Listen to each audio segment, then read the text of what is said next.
सब तो पहला तो पास्टर गुरचंद सिंह दे वलों आए हुए दिओ फेर चर्च के बहुत बड़े परिवार नूं तुहानूं सारिआं नूं जय मसीह दी प्रवान करना जी। सब नूं जय मसीह।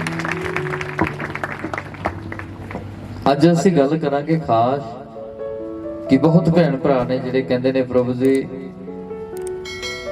जी ने मैनूं चंगा नहीं कीता। पास्टर जी अज मैनूं आंदे नूं किन्ने टाइम हो गया लेकिन परमेश्वर ने मेरी आवाज नूं नहीं सुनिया। तुसीं सुनना चाहते हो भी उन्हें क्यों नहीं सुनिया? जे तुसीं अपनी आवाज नूं सुनाना चाहते हो, वो पुरानी कहावत है जितों तो अंगूर टुट जाते हैं उहदे लई खट्टे भी मिठे हो जाते हैं, और जितों नहीं टुटते उहदे लई कहंदे ने कि मन समझा लैंदा भी अंगूर तां खट्टे ने। की हुंदा है? मन समझाउणा नहीं है, खा के देखने ने कि खट्टे ने कि मिठे ने। हालेलुया। सो अज कल्ले कल्ले नूं चखाए जाणगे, अज कल्ले कल्ले नूं दस्सिआ जाना कि ਜਿਹੜੇ परमेश्वर ने कहा कि अंगूर दी वेल मैं हाँ तुसीं मेरियां टाणियां हो, ਉਹਨੂੰ ਜਿਹੜਾ ਫਲ ਲੱਗਦਾ ਉਹ ਸਭ ਨੂੰ ਚਖਾ ਕੇ ਜਾਣਾ। ਹਾਲੇਲੂਇਆ। ਉਹਨੂੰ ਸਭ ਨੂੰ ਦੱਸਣਾ ਵੀ ਇਹ ਖੱਟਾ ਜੋ ਮਿੱਠਾ। बड़े भैन भरा आउंदे ने कई बारी फोन ते भी बोल दिंदे ने कि पास्टर जी सानू कोई फर्क नहीं पिया। हुण एक भैन आके गवाही दे रही है कि पास्टर जी मेरा 2 हफ्तियां दे विच ही परमेश्वर ने मेरा काम ठीक करता, और दूजा भाई कह रहा जी मेरा तो शरीर ही बड़ा वधिया करता परमेश्वर जी ने, और तीजा आके कह रहा जी मैं तो वधिया आनंद दे विच आ गया, और चौथा कह रहा मैनू कोई फर्क नहीं। ਇਹਦਾ मतलब ਜਿਹੜੇ ਉਦੋਂ ਪਹਿਲਾਂ 3 ਭੈਣ ਭਰਾ ਨੇ ਉਹਨਾਂ ਨੇ ਅੰਗੂਰ ਖਾ ਕੇ ਦੇਖ ਲੈਨੇ ਵੀ ਮਿੱਠੇ ਨੇ।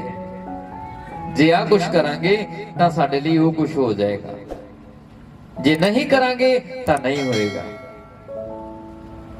ਹਾਲੇਲੂਇਆ। ਅੱਜ ਦਾ ਵਚਨ ਸੇਮ ਇਸੇ ਤਰ੍ਹਾਂ ਹੈ। ਜਿਹੜੇ ਭੈਣ ਭਰਾ ਕਹਿੰਦੇ ਨੇ ਕਿ ਯਿਸੂ ਕੰਮ ਨਹੀਂ ਕਰਦਾ, यीशु ऐ नहीं करदा, साडे परमेश्वर नूं पता नहीं असीं पसंद भी हां जां नहीं, साडे परमेश्वर नूं पता नहीं साडे काम पसंद भी ने जां नहीं। जे काम पसंद वाले होणगे तां उहनूं पसंद आ जाणगे, जे उहनूं काम पसंद वाले ना होए तां उहनूं काम पसंद नहीं आउंदे। अज तुहानूं दस्सिआ जाना भी काम किहड़े-किहड़े तुसीं करने ने, किन्ना कम्मां दे नाल साडी वैल्यू बननी है, किहड़े किहड़े काम करन दे नाल साडे नाम स्वर्ग दे विच लिखे जाणगे। हालेलुया। सुनना चाहते हो सब जान? यस। तो फिर ताड़ी लगाओ एक पवित्र आत्मा दे लिए। बेटा प्रकाश दी पोथी दी 3 अध्याय दी 8 पढ़ना शुरू करो। हालेलुया। हालेलुया। मैं तेरे कम्मां नूं जानदा हां, वेख मैं तेरे सामने एक खुला होया बूहा। हालेलुया। परमेश्वर की कहना है हुण मैं तुहानूं दस के हटिया सी ਉਹ ਸਾਡੇ ਕੰਮ ਤੋਂ ਹੀ ਸਾਨੂੰ ਜਾਣਦਾ ਵੀ ਅਸੀਂ ਕੰਮ ਚੰਗੇ ਕਰਦੇ ਆ ਜਾਂ ਕੰਮ ਮੰਦੇ ਕਰਦੇ ਆ, ਜੇ ਅਸੀਂ ਵਧੀਆ ਕੰਮ ਕਰਦੇ ਆ ਜਾਂ ਅਸੀਂ ਪਾਪ ਕਰਦੇ ਆ, ਜੇ ਅਸੀਂ ਰੱਬ ਨੂੰ ਮਨ ਪਾਉਂਦੇ ਹੁਕਮਾਂ ਦੇ ਵਿੱਚ ਰਹਿੰਦੇ ਆ ਜੇ ਅਸੀਂ ਲੋਕਾਂ ਨੂੰ ਗਾਲਾਂ ਸੁਣਾਉਂਦੇ ਆ, ਜੇ ਸਰੀਰ ਤੋਂ ਗਲਤ ਕੰਮ ਕਰਦੇ ਆ ਅਸੀਂ। ਸੋ ਸਾਡੇ ਕੰਮਾਂ ਤੋਂ ਪਰਮੇਸ਼ਰ ਕੀ ਕਹਿੰਦਾ, ਮੈਂ ਤੇਰੇ ਕੰਮਾਂ ਤੋਂ ਤੈਨੂੰ ਜਾਣਦਾ। ਬੋਲਦੇ ਹੋ? ਹੁਣ ਜਦੋਂ ਤਾਂ ਅਸੀਂ ਪ੍ਰੇਅਰ ਕਰਨੀ ਹੁੰਦੀ ਆ ਉਸ ਟਾਈਮ ਤਾਂ ਅਸੀਂ ਬੜਾ ਕਹਿੰਦੇ ਹਾਂ ਪ੍ਰਭੂ ਤੇਰਾ ਧੰਨਵਾਦ, ਤੇਰਾ ਸ਼ੁਕਰ ਹੈ ਪ੍ਰਭੂ, ਤੇਰੇ ਆਤਮ ਨੂੰ ਆਉਣ ਦੇ, ਹੋਰ ਮੈਨੂੰ ਉਛਲ ਦੇ, ਹੋਰ ਮੈਨੂੰ ਗਹਿਰੇ ਮਸਾਂ ਨਾਲ ਭਰਨ ਦੇ ਪ੍ਰਭੂ, ਬਸ ਐਡਾ ਦਾ ਕੁਛ ਨਾ ਰਹਿ ਜਾਏ ਪ੍ਰਭੂ ਜਿਹੜਾ ਮੈਨੂੰ ਅੱਜ ਮਿਲੇ ਨਾ। ਪ੍ਰਭੂ ਤੇਰਾ ਆਤਮਾ ਜਦੋਂ ਆਵੇ ਬਸ ਮੈਂ ਅੰਬਰਾਂ ਤੱਕ ਉੱਡ ਜਾਵਾਂ। ਲੇਕਿਨ ਉਸ ਤੋਂ ਬਾਅਦ ਜਦੋਂ ਪ੍ਰੇਅਰ ਕਰਕੇ ਹਟਦੇ ਹੋ ਥੋੜੇ ਟਾਈਮ ਦੇ ਬਾਅਦ ਹੀ ਕੀ ਸਰੀਰ ਦੇ ਉੱਤੇ ਕੰਟਰੋਲ ਰੱਖਦੇ ਹੋ ਕਿ ਉਹ ਕੰਮ ਕਰਦੇ ਹੋ ਜਿਹੜੇ ਖੁਦਾ ਨੂੰ ਪਸੰਦ ਨੇ,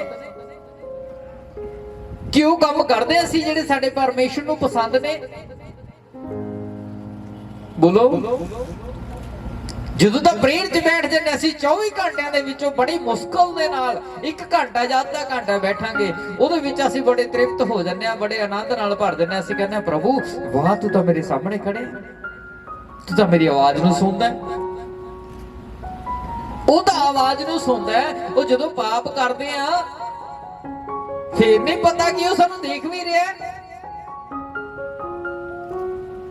ਹਾਲੇਲੂਇਆ। ਉਦੋਂ ਨਹੀਂ ਪਤਾ ਜਦੋਂ ਗਲਤ ਕੰਮ ਕਰਦੇ ਆ ਕਿ ਉਹ ਸਾਡੇ ਅੱਗੇ ਪਿੱਛੇ ਆ, ਉਹਦੀਆਂ ਨਿਗਾਹਾਂ ਸਾਡੇ ਤੇ ਲੱਗੀਆਂ ਹੋਈਆਂ ਨੇ। ਦੁਬਾਰੇ ਪੜ੍ਹਦੇ ਬੇਟਾ ਇਹ ਬੱਚੋ। ਮੈਂ ਤੇਰੇ ਕੰਮਾਂ ਨੂੰ ਜਾਣਦਾ ਹਾਂ। ਹਾਂ, ਉਹ ਕੀ ਕਰਦਾ ਸਾਡੇ ਕੰਮਾਂ ਨੂੰ ਜਾਣਦਾ। ਹੁਣ ਟੇਢੇ ਕਰਦੇ ਆ ਤੇ ਸਿੱਧੇ ਕਰਦੇ ਆ। ਬੋਲੋ, ਜੇ ਤੁਸੀਂ ਮੰਨਦੇ ਹੋ ਕਿ ਉਹ ਸਾਡੇ ਕੰਮਾਂ ਨੂੰ ਜਾਣਦਾ ਹੈ, ਉਹ ਸਾਡੇ ਰਾਹਾਂ ਦੇ ਵਿੱਚ ਚੱਲਦਾ, ਫਿਰ ਟੇਢੇ ਕੰਮ ਕਰਦੇ ਹੀ ਕਿਉਂ ਹੈ? ਕਿਉਂ ਅਸੀਂ ਪਰਮੇਸ਼ਰ ਦੇ ਨਾਲ ਰਿਸ਼ਤਾ ਵਿਗਾੜਦੇ ਆ? ਉਹ ਧੰਨਵਾਦ ਕਰੋ ਪਰਮੇਸ਼ਰ ਦਾ ਕਿ ਪੂਰੇ ਜਗਤ ਨੂੰ ਛੱਡ ਕੇ ਉਹ ਤੁਹਾਡੇ ਨਾਮ ਨੂੰ ਲਿਖਿਆ ਆਪਣੀ ਹਥੇਲੀ ਦੇ ਉੱਤੇ। ਆਮੀਨ, ਹਾਲੇਲੂਇਆ। ਧੰਨਵਾਦ ਕਰੋ ਤੁਸੀਂ ਕਿ ਪਰਮੇਸ਼ਰ ਨੇ ਪੂਰੇ ਜਗਤ ਦੇ ਉੱਤੇ ਉਹਨੂੰ ਨਹੀਂ ਕਹਿੰਦਾ ਚੁਣੇ ਹੋਏ ਬਹੁਤ ਘੱਟ ਨੇ ਤੇ ਛੱਡੇ ਹੋਏ ਬਹੁਤ ਜ਼ਿਆਦਾ ਨੇ, ਲੇਕਿਨ ਜਿੰਨੇ ਵੀ ਤੁਸੀਂ ਇਸ ਜਗ੍ਹਾ ਤੇ ਬੈਠੇ ਹੋ ਉਹ ਸਭ ਦੇ ਸਭ ਚੁਣੇ ਗਏ ਹੋ ਔਰ ਯਿਸੂ ਦੀ ਹਥੇਲੀ ਦੇ ਉੱਤੇ ਤੁਹਾਡਾ ਨਾਮ ਲਿਖਿਆ ਹੈ। ਹਾਲੇਲੂਇਆ। ਜੇ ਉਹਦੀ ਹਥੇਲੀ ਦੇ ਉੱਤੇ ਤੁਹਾਡਾ ਨਾਮ ਲਿਖਿਆ ਗਿਆ, ਲੇਕਿਨ ਫਿਰ ਤੁਸੀਂ ਕੰਮ ਕਰਦੇ ਹੋ ਚੋਰਾਂ ਵਾਲੇ, ਕੰਮ ਕਰਦੇ ਹੋ ਲੁਕਣ ਮਿੱਚੀ ਵਾਲੇ, ਕੰਮ ਕਰਦੇ ਹੋ ਜਿਹੜੇ ਸਾਡੇ ਖੁਦਾ ਨੂੰ ਪਸੰਦ ਨਹੀਂ, ਤਾਂ ਫਿਰ ਕਿੱਦਾਂ ਕੰਮ ਚੱਲੂ? ਬੋਲੋ। ਜੇ ਪਰਮੇਸ਼ਰ ਵਰਗੇ ਬਣਨਾ ਹੈ ਤਾਂ ਫਿਰ ਪਰਮੇਸ਼ਰ ਦੇ ਹੁਕਮਾਂ ਦੇ ਵਿੱਚ ਵੀ ਬੋਲਦੇ ਹੋ। ਜੇ ਉਹ ਪਵਿੱਤਰ ਹੈ, ਪ੍ਰਭੂ ਯਿਸੂ ਮਸੀਹ ਦੇ ਵਿੱਚ ਨਾ ਕਾਮ ਸੀ, ਨਾ ਕ੍ਰੋਧ ਸੀ, ਨਾ ਲੋਭ ਸੀ, ਨਾ ਮੋਹ ਸੀ, ਨਾ ਹੰਕਾਰ ਸੀ, ਇਸੇ ਕਰਕੇ ਉਹਨੂੰ ਪਵਿੱਤਰ ਕਿਹਾ ਗਿਆ, ਪਵਿੱਤਰ ਆਤਮਾ ਕਿਹਾ ਗਿਆ। ਉਹਦਾ ਨਾਮ ਪਵਿੱਤਰ ਤਾਂ ਹੈ ਕਿਉਂਕਿ ਉਹ ਪਵਿੱਤਰ ਹੈ। ਹੁਣ ਉਹ ਪਵਿੱਤਰ ਆਤਮਾ ਉਸ ਮਨੁੱਖ ਦੇ ਅੰਦਰ ਆਏਗਾ ਜਿਹੜਾ ਖੁਦ ਪਵਿੱਤਰ ਹੋਏਗਾ। ਕੀ ਹੋਏਗਾ? ਜਿਹੜਾ ਖੁਦ ਪਵਿੱਤਰ ਹੋਵੇਗਾ। ਕੀ ਅਸੀਂ ਪਵਿੱਤਰ ਹਾਂ? ਸਾਡੀ ਸੋਚ ਨੂੰ ਪੁੱਛ ਕੇ ਦੇਖੋ ਕਿ ਮੈਂ ਕਿੰਨਾ ਕੁ ਪਵਿੱਤਰ ਹਾਂ 100 ਦੇ ਵਿੱਚੋਂ। ਸਾਡੀ ਸੋਚ ਨੂੰ ਪੁੱਛ ਕੇ ਦੇਖਿਓ ਕਿ ਪ੍ਰਭੂ ਮੈਂ 100 ਦੇ ਵਿੱਚੋਂ ਕਿੰਨਾ ਕੁ % ਪਵਿੱਤਰ ਹਾਂ। ਉਹ ਸਾਨੂੰ ਖੁਦ ਨੂੰ ਪਤਾ ਹੈ ਕਿ ਮੈਂ 90% ਪਵਿੱਤਰ ਹਾਂ ਜਾਂ ਮੈਂ 80% ਪਵਿੱਤਰ ਹਾਂ ਜਾਂ ਮੈਂ ਹੈ ਹੀ ਨਹੀਂ। ਦੂਜਾ ਬੰਦਾ ਸਾਡਾ ਨਿਰੀਖਣ ਨਹੀਂ ਕਰ ਸਕਦਾ, ਲੇਕਿਨ ਅਸੀਂ ਖੁਦ ਦਾ ਨਿਰੀਖਣ ਕਰ ਸਕਦੇ ਹਾਂ।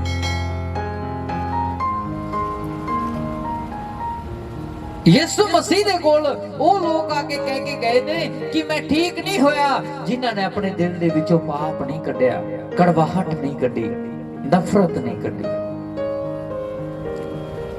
ਜਿਨ੍ਹਾਂ ਲੋਕਾਂ ਨੇ, ਕਿਉਂਕਿ ਪਰਮੇਸ਼ਰ ਤਾਂ ਪਾਪੀਆਂ ਨੂੰ ਬਚਾਉਣ ਦੇ ਲਈ ਆਇਆ ਨਾ, ਉਹ ਤਾਂ ਪਾਪੀਆਂ ਨੂੰ ਬਚਾਉਣ ਦੇ ਲਈ ਆਇਆ। ਉਹ ਤਾਂ ਜਿਹੜੇ ਰੂੜੀਆਂ ਤੇ ਡਿੱਗੇ ਹੋਏ ਸੀ ਲੋਕ, ਗਰੀਬੀਆਂ ਦੇ ਵਿੱਚ ਫਸੇ ਹੋਏ ਲੋਕ ਸੀ, ਉਹਨਾਂ ਨੂੰ ਉਠਾ ਕੇ ਆਪਣੇ ਕੋਲ ਖੜੇ ਕੀਤਾ ਤੇ ਉਹਨਾਂ ਨੂੰ ਰਾਜੇ ਬਣਾਇਆ ਪਰਮੇਸ਼ਵਰ ਨੇ। ਹਾਲੇਲੂਇਆ। ਲੇਕਿਨ ਰਾਜੇ ਬਣੇ ਕੌਣ ਨੇ? ਰਾਜੇ ਉਹ ਲੋਕ ਬਣੇ ਨੇ ਜਿਨ੍ਹਾਂ ਨੇ ਪਰਮੇਸ਼ਰ ਨੂੰ ਜਾਣ ਕੇ ਪਰਮੇਸ਼ਰ ਦੀ ਰੀਸ ਕਰਨਾ ਸ਼ੁਰੂ ਕਰ ਦਿੱਤੀ। ਇਸੇ ਕਰਕੇ ਬਾਈਬਲ ਦੇ ਵਿੱਚ ਲਿਖਿਆ ਗਿਆ, ਕਹਿੰਦਾ ਤੁਸੀਂ ਆਪਣੇ ਦਾਸ ਦੀ ਰੀਸ ਕਰੋ। ਦੇਖੋ ਵੀ ਉਹ ਕਿੰਨੇ ਘਾਟੇ ਪ੍ਰੇਰ ਕਰਦਾ ਹੈ, ਦੇਖੋ ਵੀ ਉਹ ਕਿਵੇਂ ਜ਼ਿੰਦਗੀ ਦੇ ਵਿੱਚ ਰਹਿੰਦਾ ਹੈ। ਤੁਸੀਂ ਆਪਣੇ ਅਗੂਏ ਦੀ ਰੀਸ ਕਰੋ। ਕੀ ਤੁਸੀਂ ਕੀਤੀ? ਕੀ ਤੁਸੀਂ ਆਪਣੇ ਅਗੂਏ ਵਰਗਾ ਬਣਨਾ ਚਾਹਿਆ? ਔਖਾ ਹੈ ਥੋੜਾ, ਬਣ ਤਾਂ ਜਾਓਗੇ, ਬਣ ਨੂੰ ਕੋਈ ਬਾਹਲੀ ਵੱਡੀ ਗੱਲ ਨਹੀਂ ਹੈ, ਲੇਕਿਨ ਸੰਸਾਰਿਕ ਕੰਮ ਛੱਡਣੇ ਪੈਣਗੇ। ਕੀ ਪੈਣਗੇ? ਸੰਸਾਰਿਕ ਕੰਮ। ਪਾਪ ਛੱਡਣਾ ਪਊਗਾ, ਜਿਹੜਾ ਅਸੀਂ ਝੂਠ ਬੋਲਦੇ ਆ, ਜਿਹੜੇ ਅਸੀਂ ਸਰੀਰ ਦੇ ਦੁਆਰਾ ਗਲਤ ਕੰਮ ਕਰਦੇ ਆ, ਇਹ ਛੱਡਣੇ ਪੈਣਗੇ। ਹੁਕਮ ਤਾਂ ਅਸੀਂ ਕੋਈ ਮੰਨਣਾ ਨਹੀਂ ਪਰਮੇਸ਼ਵਰ ਦਾ। ਫਿਰ ਅਸੀਂ ਕਹਿੰਦੇ ਕਿ ਪ੍ਰਭੂ ਮੇਰੇ ਸਰੀਰ 'ਚ ਤੰਦਰੁਸਤੀ ਨਹੀਂ ਆਈ। ਫਿਰ ਅਸੀਂ ਕਹਿੰਦੇ ਪ੍ਰਭੂ ਉਹ ਮੈਂ ਤਾਂ ਤੇਰਾ ਬੱਚਾ ਆ, ਮੈਨੂੰ ਬਿਮਾਰੀ ਕਿੱਥੋਂ ਆ ਗਈ? ਸ਼ੈਤਾਨ ਨੇ ਕੀ ਕੀਤਾ? ਜਿਹੜਾ ਘਰ ਦਾ ਚਰਚ ਦਾ ਦਸਵੰਧ ਕੱਢਿਆ ਹੋਇਆ ਸੀ, ਜਿਹੜਾ ਰੱਬ ਦੇ ਘਰੇ ਦੇਣਾ ਸੀ, ਉਹ ਦਸਵੰਧ ਉੱਤੇ ਨਿਗਾਹ ਟਿਕਾ ਦਿੰਦਾ। ਸ਼ੈਤਾਨ ਵੀ ਪਹਿਲਾਂ ਇਹਨੂੰ ਚਲਾ ਕੀ ਕਰ ਪਹਿਲਾਂ ਉਹ ਜਦੋਂ ਰੱਬ ਦਾ ਦਸਵੰਧ ਚੱਲ ਗਿਆ ਤਾਂ ਪਰਮੇਸ਼ਰ ਕੀ ਕਹਿ ਰਿਹਾ ਵਚਨ ਦੇ ਵਿੱਚ? ਕਹਿੰਦਾ ਜੇ ਤੈਨੇ ਰੱਬ ਦੇ ਦਸਵੰਧ ਨੂੰ ਚਲਾ ਵੀ ਦਿੱਤਾ ਤਾਂ 5ਵਾਂ ਹਿੱਸਾ ਨਾਲ ਹੋਰ ਪਾ ਕੇ ਦੇ। ਕਿੰਨਾ ਹਿੱਸਾ? ਜੇ 100 ਚਲਾਇਆ ਤਾਂ 100 ਦੇ ਨਾਲ 120 ਰੁਪਏ ਪਾ, ਨਾਲ 20 ਰੁਪਏ ਹੋਰ ਐਕਸਟਰਾ ਪਾਣੇ ਪੈਣਗੇ। ਅਸੀਂ ਤਾਂ ਉਹ ਵੀ ਚਲਾ ਕੇ ਢਕਾਰ ਮਾਰ ਦਿੰਦੇ ਆ, ਫਿਰ ਕਹਿੰਦੇ ਬਿਮਾਰੀ ਆ ਗਈ। ਉਹ ਫਿਰ ਦੁਗਣਾ ਤਿਗਣਾ ਉੱਥੇ ਲੱਗ ਜਾਂਦੇ ਨੇ, ਉਹ ਜਰ ਲੈਂਦੇ ਆ, ਬਦੇਨ ਕੀ ਕੱਟ ਲੈਂਦੇ ਆ, ਲੇਕਿਨ ਰੱਬ ਦੇ ਹੁਕਮ ਨੂੰ ਨਹੀਂ ਮੰਨਣਾ ਸ਼ੁਰੂ ਕਰਤਾ। ਰੱਬ ਦੇ ਹੁਕਮ ਨੂੰ ਮੰਨਣਾ ਸ਼ੁਰੂ ਨਹੀਂ ਕੀਤਾ।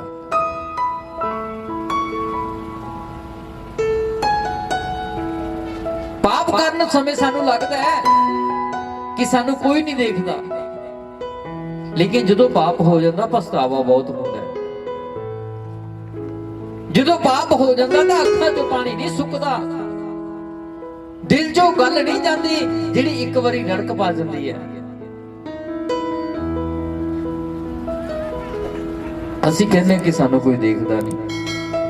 ਜੇ ਸਾਨੂੰ ਕੋਈ ਦੇਖਦਾ ਨਹੀਂ, ਇਹਦਾ ਮਤਲਬ ਪਰਮੇਸ਼ਰ ਕਹਿੰਦਾ, ਬਚਨ ਸ਼ੁਰੂ ਤੋਂ ਪੜੀ ਬੇਟਾ ਹੀ ਪਹਿਲਾਂ, ਮੈਂ ਤੇਰੇ ਕੰਮਾਂ ਨੂੰ ਜਾਣਦਾ ਹਾਂ। ਪਰਮੇਸ਼ਰ ਕੀ ਕਹਿੰਦਾ? ਮੈਂ ਤੇਰੇ ਕੰਮਾਂ ਨੂੰ ਜਾਣਦਾ ਹਾਂ। ਫਿਰ ਕਿਵੇਂ ਲੁਕ ਜਾਓਗੇ ਉਤੋਂ?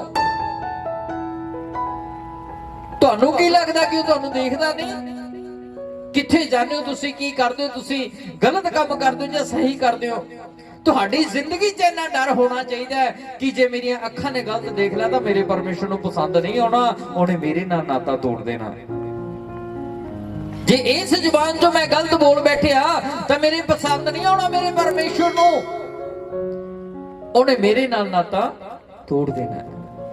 ਉਹ ਜੇ ਮੈਂ ਆਪਣੇ ਕਦਮਾਂ ਦੇ ਨਾਲ ਗਲਤ ਚਾਲ ਚੱਲ ਗਿਆ ਤਾਂ ਪਸੰਦ ਨਹੀਂ ਆਉਣਾ ਮੇਰੇ ਪਰਮੇਸ਼ਰ ਨੂੰ। ਤੁਹਾਡੀ ਜ਼ਿੰਦਗੀ 'ਚ ਡਰ ਹੋਣਾ ਚਾਹੀਦਾ ਹੈ। ਜਦੋਂ ਇੱਕ ਬੱਚਾ ਸਕੂਲ ਦੇ ਵਿੱਚ ਜਾਂਦਾ ਨਾ, ਛੋਟਾ ਜਿਹਾ, ਉਹਨੂੰ ਹੋਮਵਰਕ ਕਰਨਾ ਪਵੇ ਨਾ, ਉਹ ਦਿਨ ਰਾਤ ਕਰਕੇ ਹੋਮਵਰਕ ਪੂਰਾ ਕਰਦਾ। ਕਿਉਂ? ਉਹਨੂੰ ਪਨਿਸ਼ਮੈਂਟ ਮਿਲਦੀ ਹੈ। ਜੇਕਰ ਉਹ ਹੋਮਵਰਕ ਨਾ ਪੂਰਾ ਹੋਵੇ ਨਾ ਤਾਂ ਫਿਰ ਉਹ ਬੱਚੇ ਨੂੰ ਪਤਾ ਹੁੰਦਾ ਵੀ ਮੇਰੇ ਹੱਥਾਂ ਤੇ ਡੰਡੇ ਪੈਣਗੇ ਤੇ ਮੈਨੂੰ ਕੰਨ ਫੜਾਏ ਜਾਣਗੇ ਮੇਰੇ ਸਕੂਲ ਦੇ ਵਿੱਚ, ਤੇ ਨਾਲੇ ਮੇਰੇ ਸੱਟ ਲੱਗਣੀ ਹੈ ਤੇ ਨਾਲੇ ਮੇਰੀ ਇਨਸਲਟ ਹੋਣੀ ਹੈ। ਇਸੇ ਤਰ੍ਹਾਂ ਖੁਦਾ ਦਾ ਡਰ ਤੁਹਾਡੀ ਜ਼ਿੰਦਗੀ 'ਚ ਹੋਣਾ ਬਹੁਤ ਜ਼ਰੂਰੀ ਹੈ। ਕਿਹਦਾ ਡਰ ਹੋਣਾ?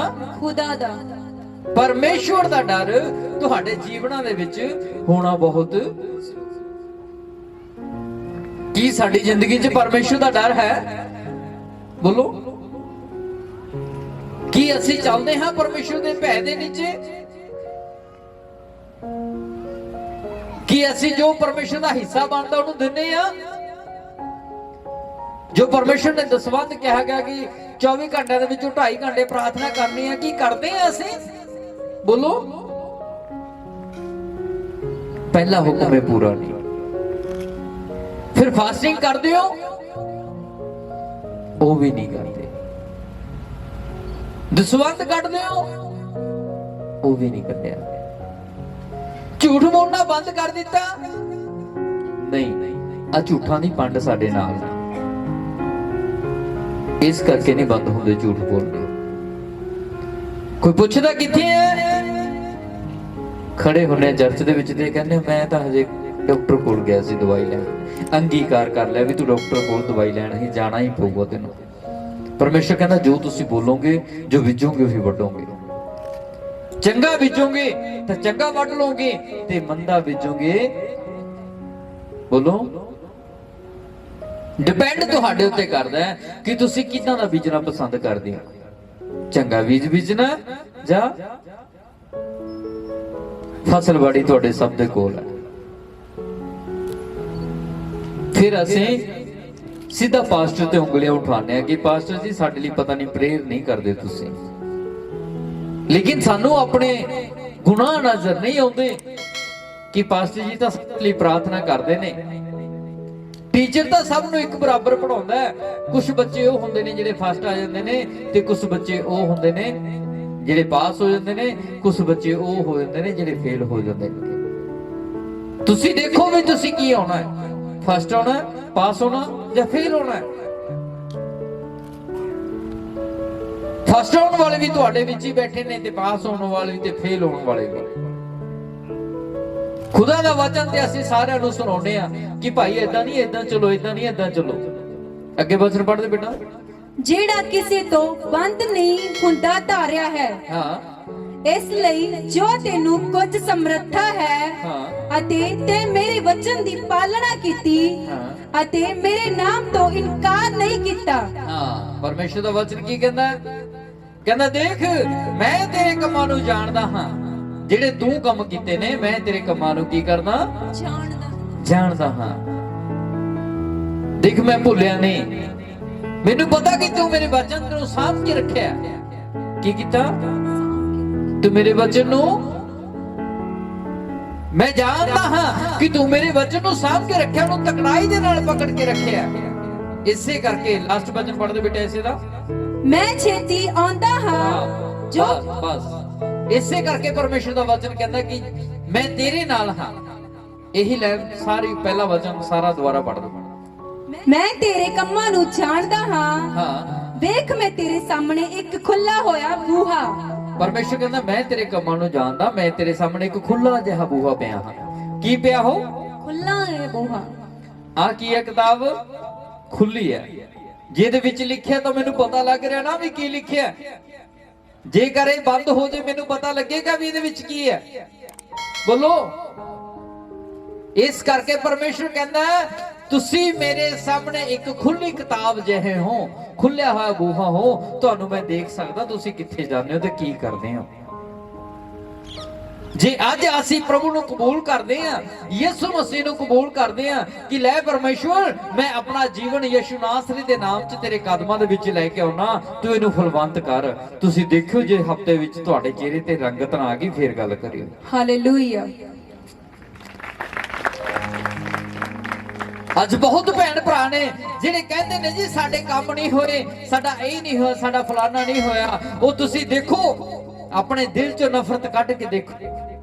ਕਿਸੇ ਭੈਣ ਦੇ ਪ੍ਰਤੀ, ਕਿਸੇ ਭਾਈ ਦੇ ਪ੍ਰਤੀ, ਕਿਸੇ ਘਰ ਦੇ ਪ੍ਰਤੀ ਜਿਹੜੀਆਂ ਅਸੀਂ ਈਰਖਾਵਾਂ ਲੈ ਕੇ ਰੱਖੇ ਹੋਈਆਂ ਨੇ ਆਪਣੇ ਮਨ 'ਚ, ਜਿਹੜਾ ਅਸੀਂ ਲੋਕਾਂ ਨੂੰ ਦੇਖਣਾ ਪਸੰਦ ਨਹੀਂ ਕਰਦੇ, ਉਹਨਾਂ ਤੋਂ ਮਾਫੀ ਮੰਗ ਲਓ। ਇੱਕ ਵਾਰੀ ਅੰਦਰ ਬੈਠੋ ਦਰਵਾਜ਼ੇ 'ਚ ਕਿ ਪ੍ਰਭੂ ਮੈਂ ਸਭ ਤੋਂ ਮਾਫੀ ਮੰਗਦਾ ਜਿਨ੍ਹਾਂ ਨੂੰ ਮੈਨੂੰ ਦੇਖ ਕੇ ਗੁੱਸਾ ਆਉਂਦਾ। ਦੇਖੋ ਜੇ ਪਵਿੱਤਰ ਆਤਮਾ ਤੁਹਾਨੂੰ ਟੱਪਣ ਨਾ ਲਗਾ ਦੇ ਸਿਰੇ ਤੱਕ, ਫੇਰ ਗੱਲ ਕਰਿਓ। ਹਾਲੇਲੂਇਆ। ਹਜੇ ਤੱਕ ਤਾਂ ਸਾਡੇ ਵਿੱਚ ਕੋਈ ਰੰਗਤ ਹੀ ਨਹੀਂ। ਪ੍ਰਾਰਥਨਾ ਕਰਾ ਕੇ ਗਏ ਆ ਤੇ ਘਰੇ ਫਿਰ ਉਹੀ ਗੱਲਾਂ ਚੱਲ ਰਹੀਆਂ ਨੇ, ਬਦਮਾਸ਼ੀ ਵਾਲੀਆਂ ਤੇ ਗਾਲਾਂ ਵਾਲੀਆਂ, ਤੇ ਘਰ ਵਾਲੀ ਨੇ ਘਰ ਵਾਲਾ ਕੁੱਟਤਾ ਤੇ ਉਹਨੇ ਉਹਨੂੰ ਕੁੱਟਤਾ, ਉਹਨੇ ਉਹਨੂੰ ਕੁੱਟਤਾ। ਇਹੀ ਗੱਲਾਂ ਆਉਂਦੀਆਂ ਨੇ, ਪਾਸਟਰ ਜੀ ਕਰਿਓ ਪ੍ਰਾਰਥਨਾ, ਘਰ ਚ ਕਲੇਸ਼ ਪੈ ਗਿਆ। ਉਹ ਪਿਆ ਕਿਉਂ? ਤੁਹਾਡਾ ਤਾਂ ਰਿਸ਼ਤਾ ਰੱਬ ਦੇ ਨਾਲ ਕਰਾਇਆ, ਜੱਗ ਦੇ ਨਾਲ ਥੋੜੀ ਨਾ ਕਰਾਇਆ। ਬਿਜਲੀ ਟੁੱਟ ਜਾਏਗਾ। ਚਾਰ ਜਵਾਕ ਜੰਮ ਕੇ ਵੀ ਅਸੀਂ ਕਹਿ ਦਿੰਦੇ ਜੀ ਅਸੀਂ ਇੱਕ ਦੂਜੇ ਦੇ ਨਾਲ ਨਹੀਂ ਰਹਿਣਾ। ਕਿਉਂ? ਉਹ ਜਿਹੜਾ ਤੁਹਾਡੇ ਨਾਲ ਰਹਿੰਦਾ ਉਹਨੂੰ ਕੱਢੋ ਆਪਣੀ ਜ਼ਿੰਦਗੀ ਦੇ ਵਿੱਚੋਂ। ਤੁਹਾਨੂੰ ਹਜੇ ਤੱਕ ਸਮਝ ਨਹੀਂ ਆਈ ਕਿ ਸਾਡੇ ਰਿਸ਼ਤਿਆਂ ਦੇ ਵਿੱਚ ਤਰੇੜ ਪਾਉਂਦਾ ਕੌਣ ਹੈ? ਉਹ ਸ਼ੈਤਾਨ ਪਵਾਉਂਦਾ ਹੈ। ਜਦੋਂ ਸ਼ੈਤਾਨ ਦੀ ਗਰਦਨ ਤੇ ਗੋਡਾ ਰੱਖ ਲਿਆ, ਜੇ ਘਰ 'ਚ ਪਿਆਰ ਨਾ ਆ ਜੇ ਫਿਰ ਗੱਲ ਕਰਿਓ ਤੁਸੀਂ। ਹਾਲੇਲੂਇਆ। ਬੈਠੋ ਦੋਨੇ ਪਤੀ ਔਰ ਪਤਨੀ ਪ੍ਰਾਰਥਨਾ ਦੇ ਵਿੱਚ, ਜੇ ਘਰ ਦੇ ਹਾਲਾਤ ਨਾ ਬਦਲ ਜਾਣ ਫੇਰ ਗੱਲ ਕਰਿਓ ਤੁਸੀਂ। ਫਿਰ ਅਸੀਂ ਕਹਿੰਦੇ ਸਾਡੀ ਪ੍ਰਾਰਥਨਾ ਨਹੀਂ ਸੁਣੀ ਜਾਂਦੀ। ਉਹ ਪਰਮੇਸ਼ਰ ਤਾਂ ਕਹਿੰਦਾ ਤੁਸੀਂ ਮੇਰੇ ਸਾਹਮਣੇ ਖੁੱਲੇ ਹੋਏ ਬੂਹੇ ਦੀ ਤਰ੍ਹਾਂ ਹੋ, ਖੁੱਲੀ ਹੋਈ ਕਿਤਾਬ ਦੀ ਤਰ੍ਹਾਂ ਤੁਸੀਂ ਮੇਰੇ ਸਾਹਮਣੇ ਬੈਠੇ ਹੋ। ਕੀ ਅਸੀਂ ਪਰਮੇਸ਼ਰ ਤੋਂ ਕੁਝ ਲੁਕਾ ਸਕਦੇ ਆ? ਉਹਨੇ ਸਾਨੂੰ ਬਣਾਇਆ, ਅਸੀਂ ਉਹਨੂੰ ਨਹੀਂ ਬਣਾਇਆ। ਉਹ ਪਰਮੇਸ਼ਰ ਤੋਂ ਅਸੀਂ ਕੁਝ ਵੀ ਲੁਕੋ ਨਹੀਂ ਸਕਦੇ। ਇਸ ਕਰਕੇ ਆਪਣੇ ਦਿਲ ਦੇ ਵਿੱਚੋਂ ਸਾਰੀ ਮਲੀਨਤਾਈ ਨੂੰ ਕੱਢ ਕੇ ਸਾਫ਼ ਸੁਥਰੀ ਜ਼ਿੰਦਗੀ ਦੇ ਵਿੱਚ ਆ ਜਾਓ, ਜਿਹੜੀ ਇੱਕ ਨੰਬਰ ਦੀ ਜ਼ਿੰਦਗੀ ਕਹੀ ਜਾਂਦੀ ਹੈ। ਇਹ ਜਗਤ ਦੇ ਵਿੱਚ ਦੇਖੋ ਤੁਸੀਂ, ਬਹੁਤ ਗੰਦ ਭਰ ਚੁੱਕਿਆ, ਹੁਣ ਬਹੁਤ ਕੁਝ ਹੋ ਰਿਹਾ, ਸਭ ਕੁਝ ਇੱਥੇ ਹੋ ਰਿਹਾ। ਪਰ ਜੇ ਇਸ ਸਮੇਂ ਦੇ ਵਿੱਚ ਵਧੀਆ ਜ਼ਿੰਦਗੀ ਜੀਣਾ ਚਾਹੁੰਦੇ ਹੋ ਤਾਂ ਫਿਰ ਯਿਸੂ ਦਾ ਲੜ ਫੜ ਕੇ ਰੱਖਿਓ, ਤੁਸੀਂ ਉੱਚੇ ਕੀਤੇ ਜਾਓਗੇ ਹਮੇਸ਼ਾ। ਹਾਲੇਲੂਇਆ। ਦੁਨੀਆ ਵਾਲੀ ਜ਼ਿੰਦਗੀ ਨਹੀਂ ਜੀਣੀ ਕਿ ਉਹ ਤਾਂ ਰੋ ਰੋ ਕੇ ਜਿੰਦੇ ਨੇ ਜੀ, ਉਹ ਤਾਂ ਭੁੱਖੇ ਮਰਦੇ ਨੇ ਜੀ, ਉਹ ਤਾਂ ਫਲਾਨਾ ਕਰਦੇ ਨੇ। ਕਿਉਂ? ਕਿਉਂਕਿ ਉਹਨਾਂ ਨੇ ਯਿਸੂ ਨੂੰ ਨਹੀਂ ਜਾਣਿਆ। ਸਾਡਾ ਪਰਮੇਸ਼ਰ ਵੀ ਲੋਕਡਾਊਨ ਦੇ ਦਿਨਾਂ ਦੇ ਵਿੱਚ ਸਾਨੂੰ ਜਿੰਨੇ ਬੈਠੇ ਤੁਸੀਂ, ਤੁਹਾਨੂੰ ਵੰਡਣ ਵਾਲੇ ਬਣਾਇਆ, ਤੁਹਾਨੂੰ ਮੰਗਣ ਵਾਲੇ ਨਹੀਂ ਬਣਾਇਆ। ਹਾਲੇਲੂਇਆ।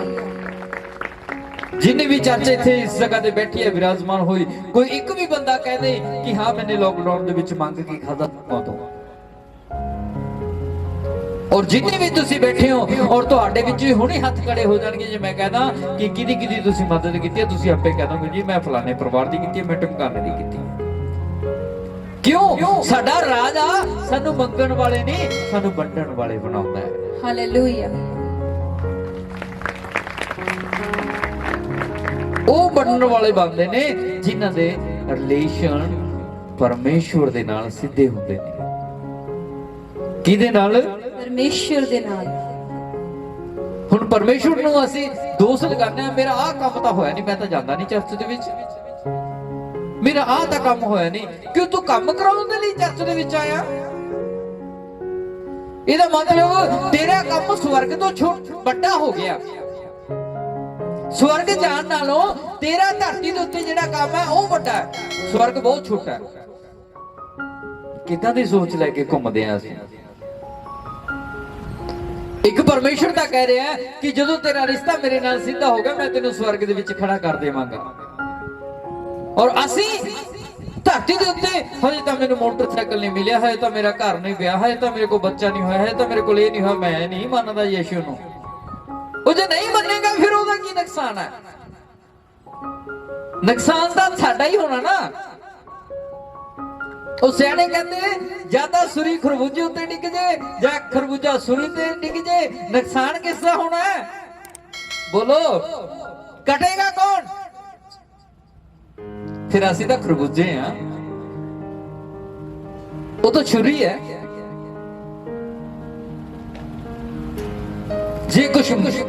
ਜੇ ਪਰਮੇਸ਼ਰ ਦੇ ਨਾਲ ਰਿਸ਼ਤਾ ਸਿੱਧਾ ਰੱਖਾਂਗੇ ਤਾਂ ਪਰਮੇਸ਼ਰ ਸਾਨੂੰ ਆਜ਼ਾਦ ਕਰ ਦੇਗਾ, ਜੇ ਨਹੀਂ ਸਿੱਧਾ ਰੱਖਾਂਗੇ ਤਾਂ ਪਰਮੇਸ਼ਰ ਸਾਨੂੰ ਛੱਡ ਦੇਗਾ ਕਿ ਜਾ ਸ਼ੈਤਾਨ ਦੇ ਵੱਸ ਪੈ।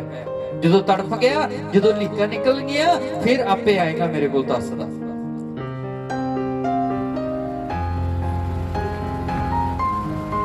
ਫਿਰ ਜਦੋਂ ਸਾਰਾ ਕੁਝ ਸਾਡਾ ਚੱਲ ਜਾਂਦਾ ਹੈ, ਸਾਰਾ ਕੁਝ ਸਾਡਾ ਵਿਕ ਜਾਂਦਾ ਹੈ, ਸਭ ਕੁਝ ਸਾਡੇ ਤੋਂ ਖੋਇਆ ਜਾਂਦਾ ਹੈ, ਫਿਰ ਅਸੀਂ ਕਹਿੰਦੇ ਕਿ ਪਿਤਾ ਹੁਣ ਜੇ ਤੂੰ ਕਿਤੇ ਹੈਗਾ ਤਾਂ ਮੈਨੂੰ ਬਚਾ ਲੈ। ਫਿਰ ਪਰਮੇਸ਼ਰ ਕਹਿੰਦਾ ਸੀ ਮੈਂ ਤਾਂ ਤੈਨੂੰ ਬਚਾਉਣ ਆਇਆ ਸੀ, ਮੈਂ ਤਾਂ ਤੇਰੇ ਬੂਹੇ ਦੇ ਅੱਗੇ ਖੜਿਆ ਸੀ, ਖੜਖਟਾਉਂਦਾ ਜੋ ਤੈਨੇ ਨਹੀਂ ਖੋਲਿਆ। ਹਾਲੇਲੂਇਆ।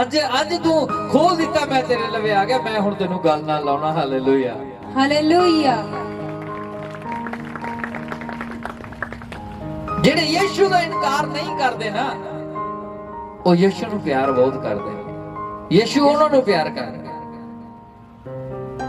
ਜਿਹੜੇ ਪਰਮੇਸ਼ਰ ਦੇ ਹੁਕਮਾਂ ਦੇ ਵਿੱਚ ਰਹਿੰਦੇ ਨੇ, ਪਰਮੇਸ਼ਰ ਉਹਨਾਂ ਨੂੰ ਕਦੇ ਵੀ ਛੱਡਦਾ ਨਹੀਂ ਆ। ਤੁਹਾਨੂੰ ਲੱਗਦਾ ਕਿ ਪਰਮੇਸ਼ਰ ਛੱਡ ਦੇਗਾ ਕਿਸੇ ਨੂੰ? ਤੰਗੀਆਂ ਜਿੰਨੀਆਂ ਮਰਜ਼ੀ ਆ ਜਾਣ, ਮੁਸੀਬਤਾਂ ਜਿੰਨੀਆਂ ਮਰਜ਼ੀ ਆ ਜਾਣ, ਪਰ ਇੱਕੋ ਹੱਲ ਹੈ, ਪਰਮੇਸ਼ਰ ਦੇ ਹੁਕਮ ਮੰਨਣੇ ਨਾ ਛੱਡਿਓ ਜੇ ਤੁਸੀਂ ਅੱਗੇ ਵਧਦੇ ਰਹਿਣਾ ਯਿਸੂ ਦੇ ਨਾਮ ਦੇ ਵਿੱਚ। ਹਾਲੇਲੂਇਆ।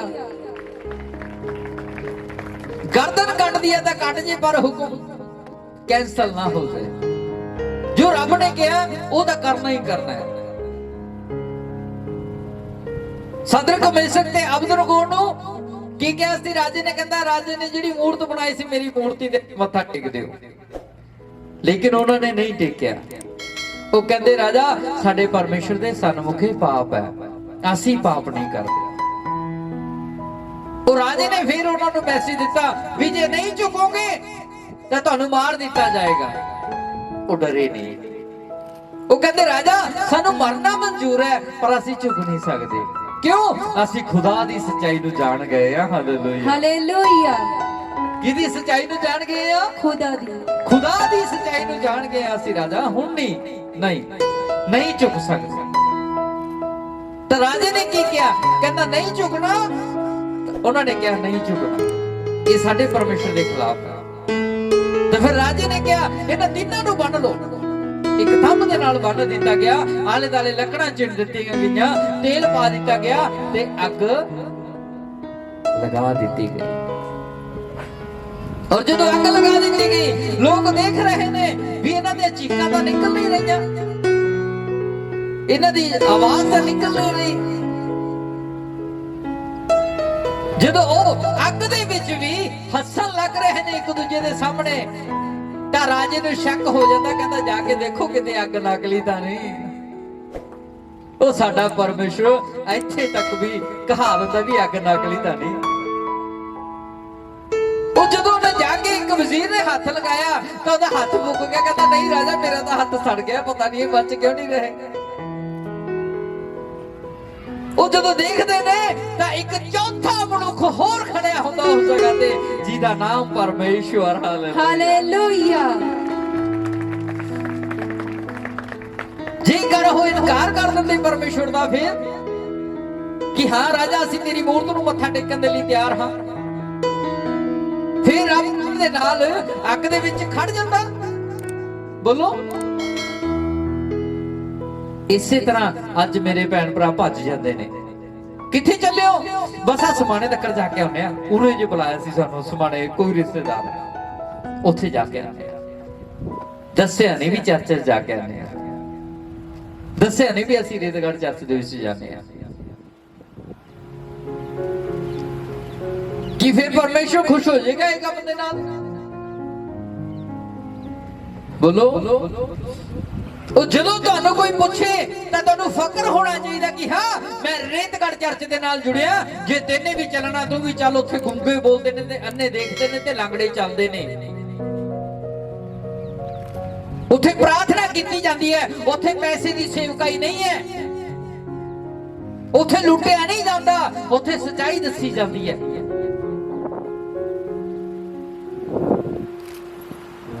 ਔਰ ਜਦੋਂ ਤੁਸੀਂ ਉਹਦਾ ਇਨਕਾਰ ਨਹੀਂ ਕਰਦੇ ਤਾਂ ਫਿਰ ਪਰਮੇਸ਼ਰ ਵੀ ਤੁਹਾਨੂੰ ਕਦੇ ਮਰਨ ਨਹੀਂ ਦਿੰਦਾ। Hallelujah, hallelujah. ਤੁਹਾਡੇ ਉੱਤੇ ਆਉਣ ਵਾਲੀ ਹਰੇਕ ਮੁਸੀਬਤ ਨੂੰ ਟਾਲ ਸਕਦਾ ਸਾਡਾ ਪਰਮੇਸ਼ਰ। ਜੇ ਸਦਰਕ ਮੇਸ਼ਕ ਤੇ ਅਬਦਨਗੋ ਨੂੰ ਅੱਗ ਦੇ ਵਿੱਚ ਸੰਭਾਲ ਸਕਦਾ ਤਾਂ ਫਿਰ ਇਹ ਸੰਸਾਰਿਕ ਅੱਗ ਦੇ ਵਿੱਚ ਉਹ ਤੁਹਾਡੀ ਅਗਵਾਈ ਕਰ ਸਕਦਾ। Hallelujah, hallelujah. ਤਾਂ ਫਿਰ ਮਰਨ ਤੋਂ ਜਿਆਦਾ ਤਾੜੀ ਲਾਇਆ ਕਰੋ ਜਾਂ ਫਿਰ ਲਾਇਆ ਨਾ ਕਰੋ, ਲਾਓ ਫਿਰ ਜ਼ੋਰਦਾਰ ਤਾੜੀ। ਉਹ ਪਰਮੇਸ਼ਰ ਤੁਹਾਨੂੰ ਸੰਭਾਲ ਕੇ ਰੱਖ ਸਕਦਾ ਹਮੇਸ਼ਾ ਦੇ। ਹਾਲੇਲੂਇਆ। ਜਦੋਂ ਪ੍ਰਕਾਸ਼ਿਤ ਵਾਕਿਆ 3:11 ਪੜ੍ਹਦੇ ਬੇਟਾ, ਮੈਂ ਛੇਤੀ ਆਉਂਦਾ ਹਾਂ। ਪਰਮੇਸ਼ਰ ਕੀ ਕਹਿੰਦਾ ਹੁਣ? ਜਿਹੜੇ ਉਹਨੂੰ ਸੰਭਾਲ ਕੇ ਰੱਖਣਗੇ, ਜਿਹੜੇ ਤਕੜਾਈ ਦੇ ਨਾਲ ਉਹਦੇ ਹੁਕਮ ਨੂੰ ਪਕੜ ਕੇ ਰੱਖਣਗੇ, ਜਿਹੜੇ ਕਹਿਣਗੇ ਕਿ ਖੁਦਾ ਅੱਜ ਮੈਂ ਧਰਤੀ ਦੇ ਉੱਤੇ ਰਹਿੰਦੇ ਹੋਏ ਵੀ ਧਰਤੀ ਦੇ ਕੰਮ ਨਹੀਂ ਕਰਾਂਗਾ, ਮੈਂ ਤੇਰੇ ਕੰਮ ਕਰਾਂਗਾ, ਕਿਉਂਕਿ ਖੁਦਾ ਦਾ ਆਤਮਾ ਕਹਿ ਗਿਆ, ਕਹਿੰਦਾ ਤੁਸੀਂ ਧਰਤੀ ਦੇ ਨਹੀਂ, ਤੁਸੀਂ ਉਤਾਹਾਂ ਦੇ ਕੰਮਾਂ ਦੇ ਵੱਲ ਧਿਆਨ ਲਗਾਓ। ਕਿਹੜੇ ਕੰਮਾਂ ਦੇ ਵੱਲ? ਉਤਾਹਾਂ ਦੇ। ਉਤਾਹਾਂ ਦੇ ਕੰਮ ਕਿਹੜੇ ਨੇ? ਇਹਦਾ ਮਤਲਬ ਸਵਰਗ ਦੇ ਕੰਮ ਨੇ, ਸਵਰਗ ਜਾਣ ਦੇ ਰਾਸਤੇ ਦੇ ਕੰਮ ਨੇ। ਕੀ ਕਰਕੇ ਅਸੀਂ ਸਵਰਗ ਦੇ ਵਿੱਚ ਜਾਵਾਂਗੇ? ਇਹਦਾ ਮਤਲਬ ਸਾਨੂੰ ਉਹਨਾਂ ਗੱਲਾਂ ਦੇ ਵੱਲ ਧਿਆਨ ਰੱਖਣ ਦੀ ਜ਼ਰੂਰਤ ਹੈ, ਜਿਹੜੇ ਪਕੜ ਕੇ ਰੱਖਣਗੇ ਯਿਸੂ ਮਸੀਹ ਦੇ ਹੁਕਮਾਂ ਨੂੰ, ਜਿਹੜੇ ਮੰਨਦੇ ਰਹਿਣਗੇ ਕਿ ਹਾਂ ਖੁਦਾ ਅਸੀਂ ਤੇਰੇ ਹੁਕਮ ਦੀ ਪਾਲਣਾ ਕਰਾਂਗੇ, ਉਹ ਕਦੇ ਵੀ ਸਵਰਗ ਤੋਂ ਵਾਂਝੇ ਨਹੀਂ ਰਹਿਣਗੇ। ਉਹ ਸਿੱਧਾ ਸਵਰਗ ਦੇ ਵਿੱਚ ਜਾ ਕੇ ਲੈਂਡ ਕਰਨਗੇ ਉਹਨਾਂ ਦੇ ਜਹਾਜ਼। Hallelujah, hallelujah. ਜਿਹੜੇ ਹੁਕਮ ਨੂੰ ਪਕੜ ਕੇ ਰੱਖਦੇ ਨੇ ਉਹਨਾਂ ਦੇ ਨਾਲ ਪਰਮੇਸ਼ਰ ਕੀ ਕਰੇਗਾ? ਪੜ੍ਹਦੇ ਬੇਟਾ 3:11। ਮੈਂ ਛੇਤੀ ਆਉਂਦਾ ਹਾਂ, ਜੋ ਕੁਝ ਤੇਰੇ ਕੋਲ ਹੈ ਸੋ ਤਕੜਾਈ ਨਾਲ ਫੜੀ ਰੱਖ। ਹਾਲੇਲੂਇਆ। ਪਰਮੇਸ਼ਰ ਕੀ ਕਹਿੰਦਾ? ਕਹਿੰਦਾ ਦੇਖ ਮੈਂ ਤੇਰੇ ਕੋਲ ਆਉਂਦਾ ਹਾਂ, ਜੋ ਕੁਝ ਤੇਰੇ ਕੋਲ ਹੈ ਮੇਰੇ ਨਾਮ ਦੇ ਵਿੱਚ ਉਹਨੂੰ ਤਕੜਾਈ ਦੇ ਨਾਲ ਕੀ ਕਰ? ਫੜੀ ਰੱਖ। ਕੀ ਕਰਕੇ ਰੱਖ? ਹੁਣ ਅਸੀਂ ਤਾਂ ਢਿੱਲਾ ਜਾ ਫੜ ਲੈਂਦੇ ਆ ਹੱਥ ਯਿਸੂ ਮਸੀਹ ਦਾ। ਜਦੋਂ ਦੁਨੀਆ ਦੀ ਕੋਈ ਸਾਹਮਣੇ ਵਧੀਆ ਚੀਜ਼ ਆ ਜਾਂਦੀ ਹੈ ਤਾਂ ਯਿਸੂ ਮਸੀਹ ਫਿੱਕੇ ਲੱਗਣ ਲੱਗ ਜਾਂਦੇ ਨੇ। ਜਦੋਂ ਦੁਨੀਆ ਦੀ ਸਾਹਮਣੇ ਕੋਈ ਰਾਸਤਾ ਨਹੀਂ ਦਿਖਦਾ ਫਿਰ ਯਿਸੂ ਮਸੀਹ ਬੜੇ ਮਿੱਠੇ ਲੱਗਣ ਲੱਗ ਜਾਂਦੇ ਨੇ। ਹਾਲੇਲੂਇਆ। ਕੀ ਲੱਗਣ ਲੱਗ ਜਾਂਦੇ ਨੇ?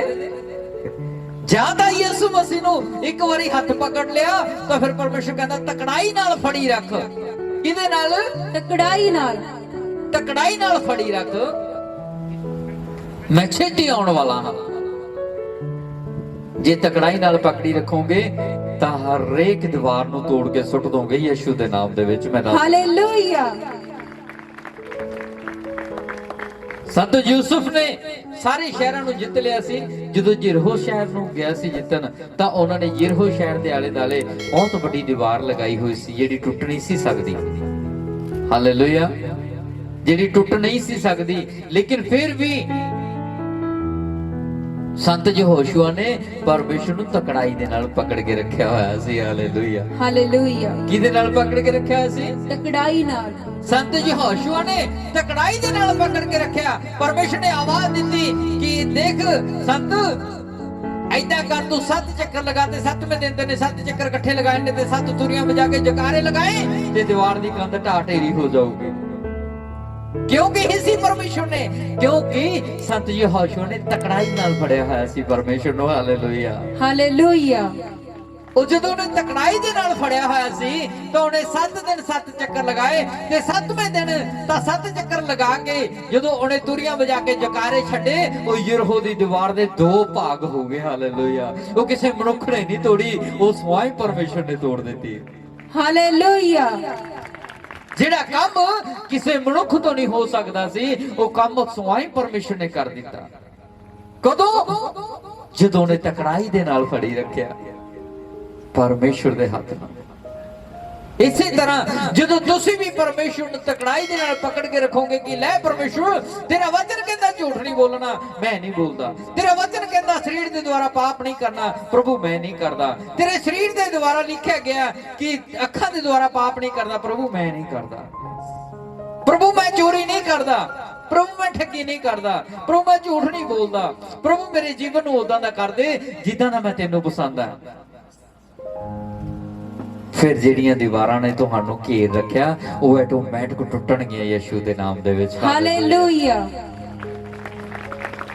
ਜੇ ਯਰੀਹੋ ਦੀ ਦੀਵਾਰ ਟੁੱਟ ਸਕਦੀ ਹੈ ਪਰਮੇਸ਼ਰ ਦੇ ਦੁਆਰਾ, ਤਾਂ ਫਿਰ ਜਿਹੜੀਆਂ ਦੀਵਾਰਾਂ ਤੁਹਾਡੇ ਆਲੇ ਦੁਆਲੇ ਇਰਦ ਗਿਰਦ ਨੇ, ਉਹ ਟੁੱਟ ਕੇ ਡਿੱਗਣਗੀਆਂ ਤੇ ਤੁਹਾਨੂੰ ਪਤਾ ਲੱਗੇਗਾ ਕਿ ਇਹ ਯਿਸੂ ਨੇ ਤੋੜੀ ਹੈ, ਇਹ ਦੀਵਾਰ ਯਿਸੂ ਨੇ ਤੋੜੀ ਹੈ। ਮੇਰੇ ਪਿਆਰਿਓ, ਅੱਜ ਸਾਨੂੰ ਤਕੜਾਈ ਦੇ ਨਾਲ ਪਕੜ ਕੇ ਰੱਖਣ ਦੀ ਜ਼ਰੂਰਤ ਹੈ ਪਰਮੇਸ਼ਰ ਨੂੰ। ਅੱਜ ਅਸੀਂ ਢਿੱਲੇ ਹੱਥਾਂ ਦੇ ਨਾਲ ਪੜਦੇ ਹਾਂ। ਅੱਜ ਅਸੀਂ ਉਦੋਂ ਆਉਂਦੇ ਹਾਂ ਪਰਮੇਸ਼ਰ ਦੇ ਕੋਲ ਜਦੋਂ ਸਾਰਾ ਕੁਝ ਵਗ ਜਾਂਦਾ ਸਾਡੇ ਕੋਲੋਂ, ਖੋਇਆ ਜਾਂਦਾ ਸਾਡੇ ਕੋਲੋਂ, ਸਭ ਕੁਝ ਬਰਬਾਦ ਹੋ ਜਾਂਦਾ। ਉਦੋਂ ਅਸੀਂ ਪਰਮੇਸ਼ਰ ਦੇ ਕੋਲ ਆਉਂਦੇ ਹਾਂ।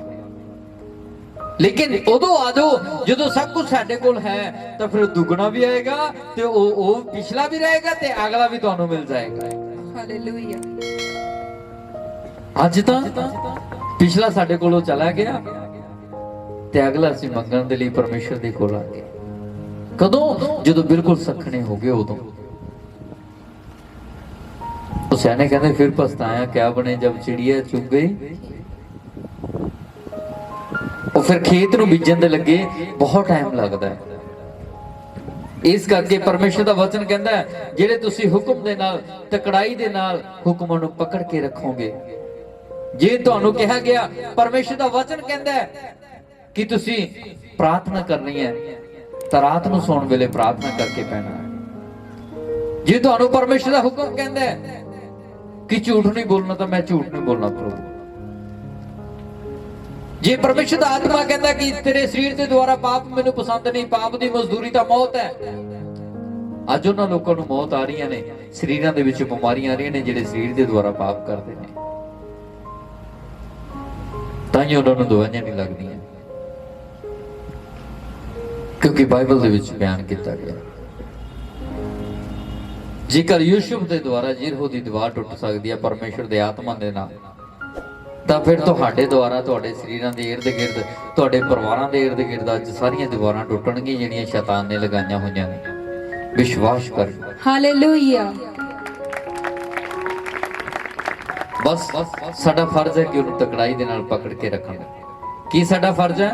ਤਕੜਾਈ ਨਾਲ ਪਕੜ ਕੇ ਰੱਖਣਾ। ਤਕੜਾਈ ਦੇ ਨਾਲ ਪਰਮੇਸ਼ਰ ਨੂੰ ਪਕੜ ਕੇ ਰੱਖਣਾ, ਉਹਦੇ ਹੁਕਮਾਂ ਨੂੰ ਮੰਨਦੇ ਰਹਿਣਾ। ਹੁਕਮ ਕਿੰਨੇ ਔਖੇ ਨੇ ਉਹਦੇ। ਪ੍ਰਾਰਥਨਾ ਕਰਨੀ ਤੇ ਦਸਵਾਂਸ ਕਰਨਾ, ਝੂਠ ਬੋਲਣਾ ਬੰਦ ਕਰ ਦੇਣਾ, ਗਲਤ ਕੰਮ ਬੰਦ ਕਰ ਦੇਣੇ, ਕਿੰਨੇ ਔਖੇ ਨੇ ਦੱਸੋ। ਜੇਕਰ ਤੁਸੀਂ ਵਿਵਸਥਾ ਨੂੰ ਪੜ੍ਹ ਕੇ ਦੇਖੋ, ਜਿਹੜੇ ਹੁਕਮ ਪਰਮੇਸ਼ਰ ਨੇ ਮੂਸਾ ਨੂੰ ਦਿੱਤੇ ਸੀ ਉਹ ਤਾਂ ਕੋਈ ਵੀ ਪੂਰਾ ਹੀ ਨਹੀਂ ਕਰ ਸਕਿਆ। ਜਿਹੜੇ ਪਰਮੇਸ਼ਰ ਨੇ ਕਿਹਾ ਸੀ ਹੱਥ ਤੇ ਫੱਟੀ ਤੇ ਲਿਖ ਕੇ ਦਿੱਤੇ ਸੀ ਵੀ ਜਾ ਆਪਣੇ ਲੋਕਾਂ ਨੂੰ ਕਹਿ ਵੀ ਏਦਾਂ ਕਰਨਗੇ, ਇੱਕ ਵੀ ਨਹੀਂ ਕਰ ਸਕਿਆ। ਫਿਰ ਪਰਮੇਸ਼ਵਰ ਨੇ ਆਪਣੇ ਪੁੱਤਰ ਯਿਸੂ ਮਸੀਹ ਨੂੰ ਧਰਤੀ ਦੇ ਉੱਤੇ ਭੇਜਿਆ ਤਾਂ ਯਿਸੂ ਮਸੀਹ ਨੇ ਕਿਹਾ ਹੁਣ ਤੈਨੂੰ ਵਿਵਸਥਾ ਦੇ ਅਧੀਨ ਰਹਿਣ ਦੀ ਜ਼ਰੂਰਤ ਨਹੀਂ, ਹੁਣ ਤੈਨੂੰ ਮੇਰੇ ਅਧੀਨ ਰਹਿਣ ਦੀ ਜ਼ਰੂਰਤ ਹੈ। ਨਾ ਤੇਰੇ ਉੱਤੇ ਕੋਈ ਬੰਦਿਸ਼ ਆ, ਨਾ ਤੈਨੂੰ ਖਤਨਾ ਕਰਾਉਣ ਦੀ ਜ਼ਰੂਰਤ ਆ, ਤੈਨੂੰ ਕੁਛ ਕਰਾਉਣ ਦੀ ਜ਼ਰੂਰਤ ਨਹੀਂ। ਮੇਰੇ ਹੁਕਮਾਂ ਨੂੰ ਮੰਨ, ਸਿੱਧਾ ਸਵਰਗ ਦੇ ਵਿੱਚ ਜਾਏਗਾ। ਅੱਜ ਅਸੀਂ ਕਿਹਦੇ ਹੁਕਮਾਂ ਨੂੰ ਮੰਨਦੇ ਹਾਂ? ਦੁਨੀਆ ਦੇ ਹੁਕਮਾਂ ਨੂੰ ਮੰਨਦੇ ਹਾਂ। ਜਿਵੇਂ ਦੁਨੀਆ ਉਂਗਲਾਂ ਤੇ ਨਚਾਉਂਦੀ ਅਸੀਂ ਨੱਚੀ ਜਾਂਦੇ ਹਾਂ, ਲੇਕਿਨ ਸਾਡਾ ਪਰਮੇਸ਼ਰ ਜਿਵੇਂ ਚਲਾਉਂਦਾ ਉਵੇਂ ਚੱਲਣਾ ਪਸੰਦ ਨਹੀਂ ਕਰਦਾ। ਕੀ ਤੁਸੀਂ ਉਦਾਂ ਚੱਲਣਾ ਪਸੰਦ ਕਰੋਗੇ ਜਿੱਦਾਂ ਪਰਮੇਸ਼ਰ ਦਾ ਹੁਕਮ ਹੈ? Yes, hallelujah.